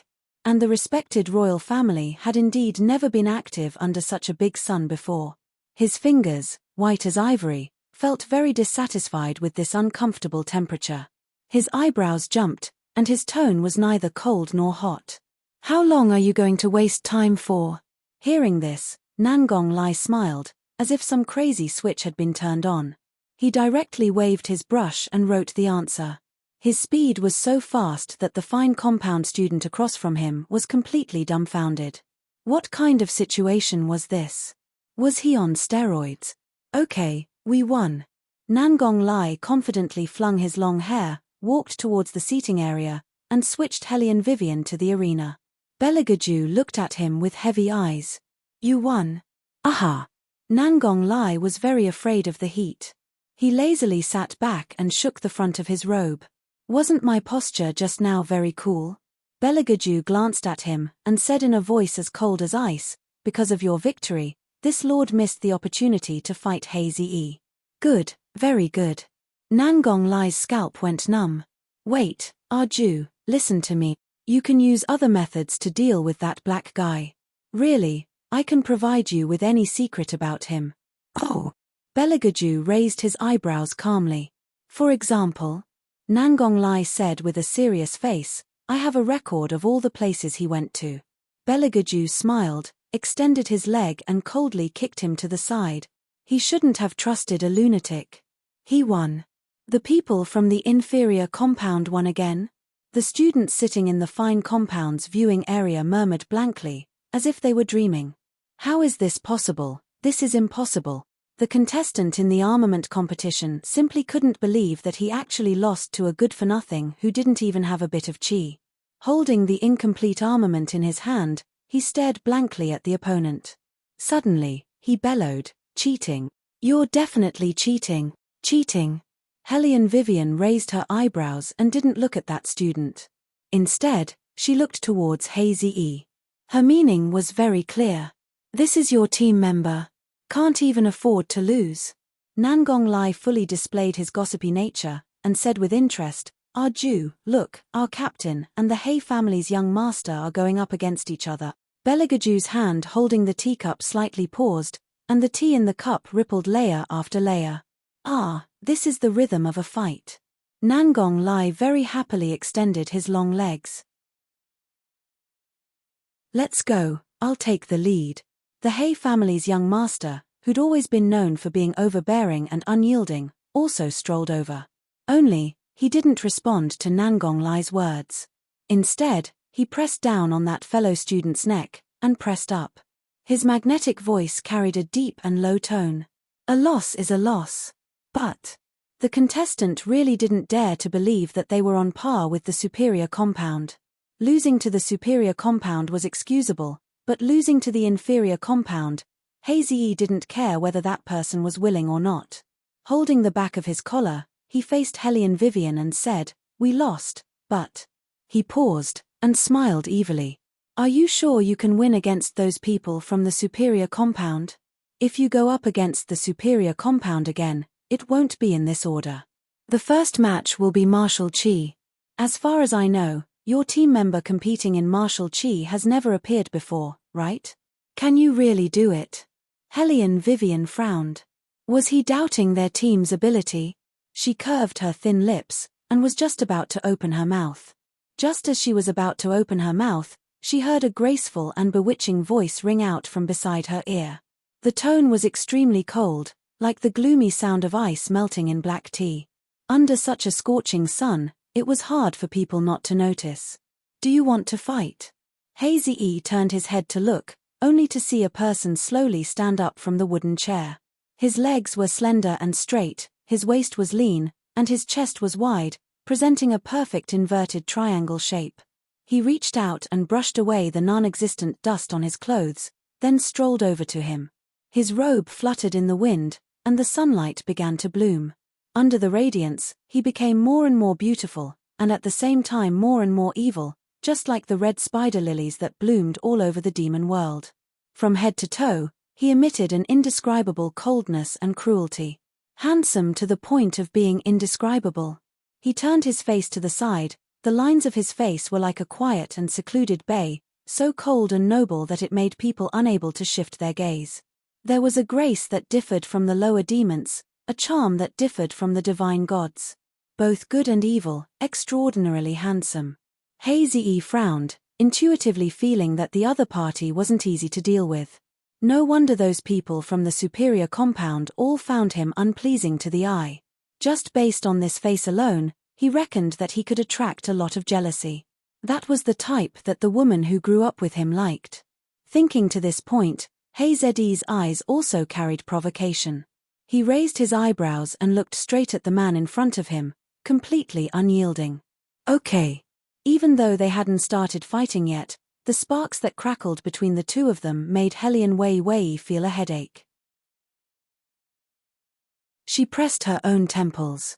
She finally understood how the Dean felt. This scene really made one feel very helpless. Hellion Vivian also didn't say anything, and directly pulled Hazy's hand over. Her first reaction was to first take away this most impulsive, tyrannical young master. Belagaju's fingers paused, and his gaze fell on Hellion Vivian's body. Following that, his bottomless black eyes deepened. The surrounding leaves were swept up by the wind, and dark blue flower petals soared up, then fell down. Everything seemed to be in slow motion by magic.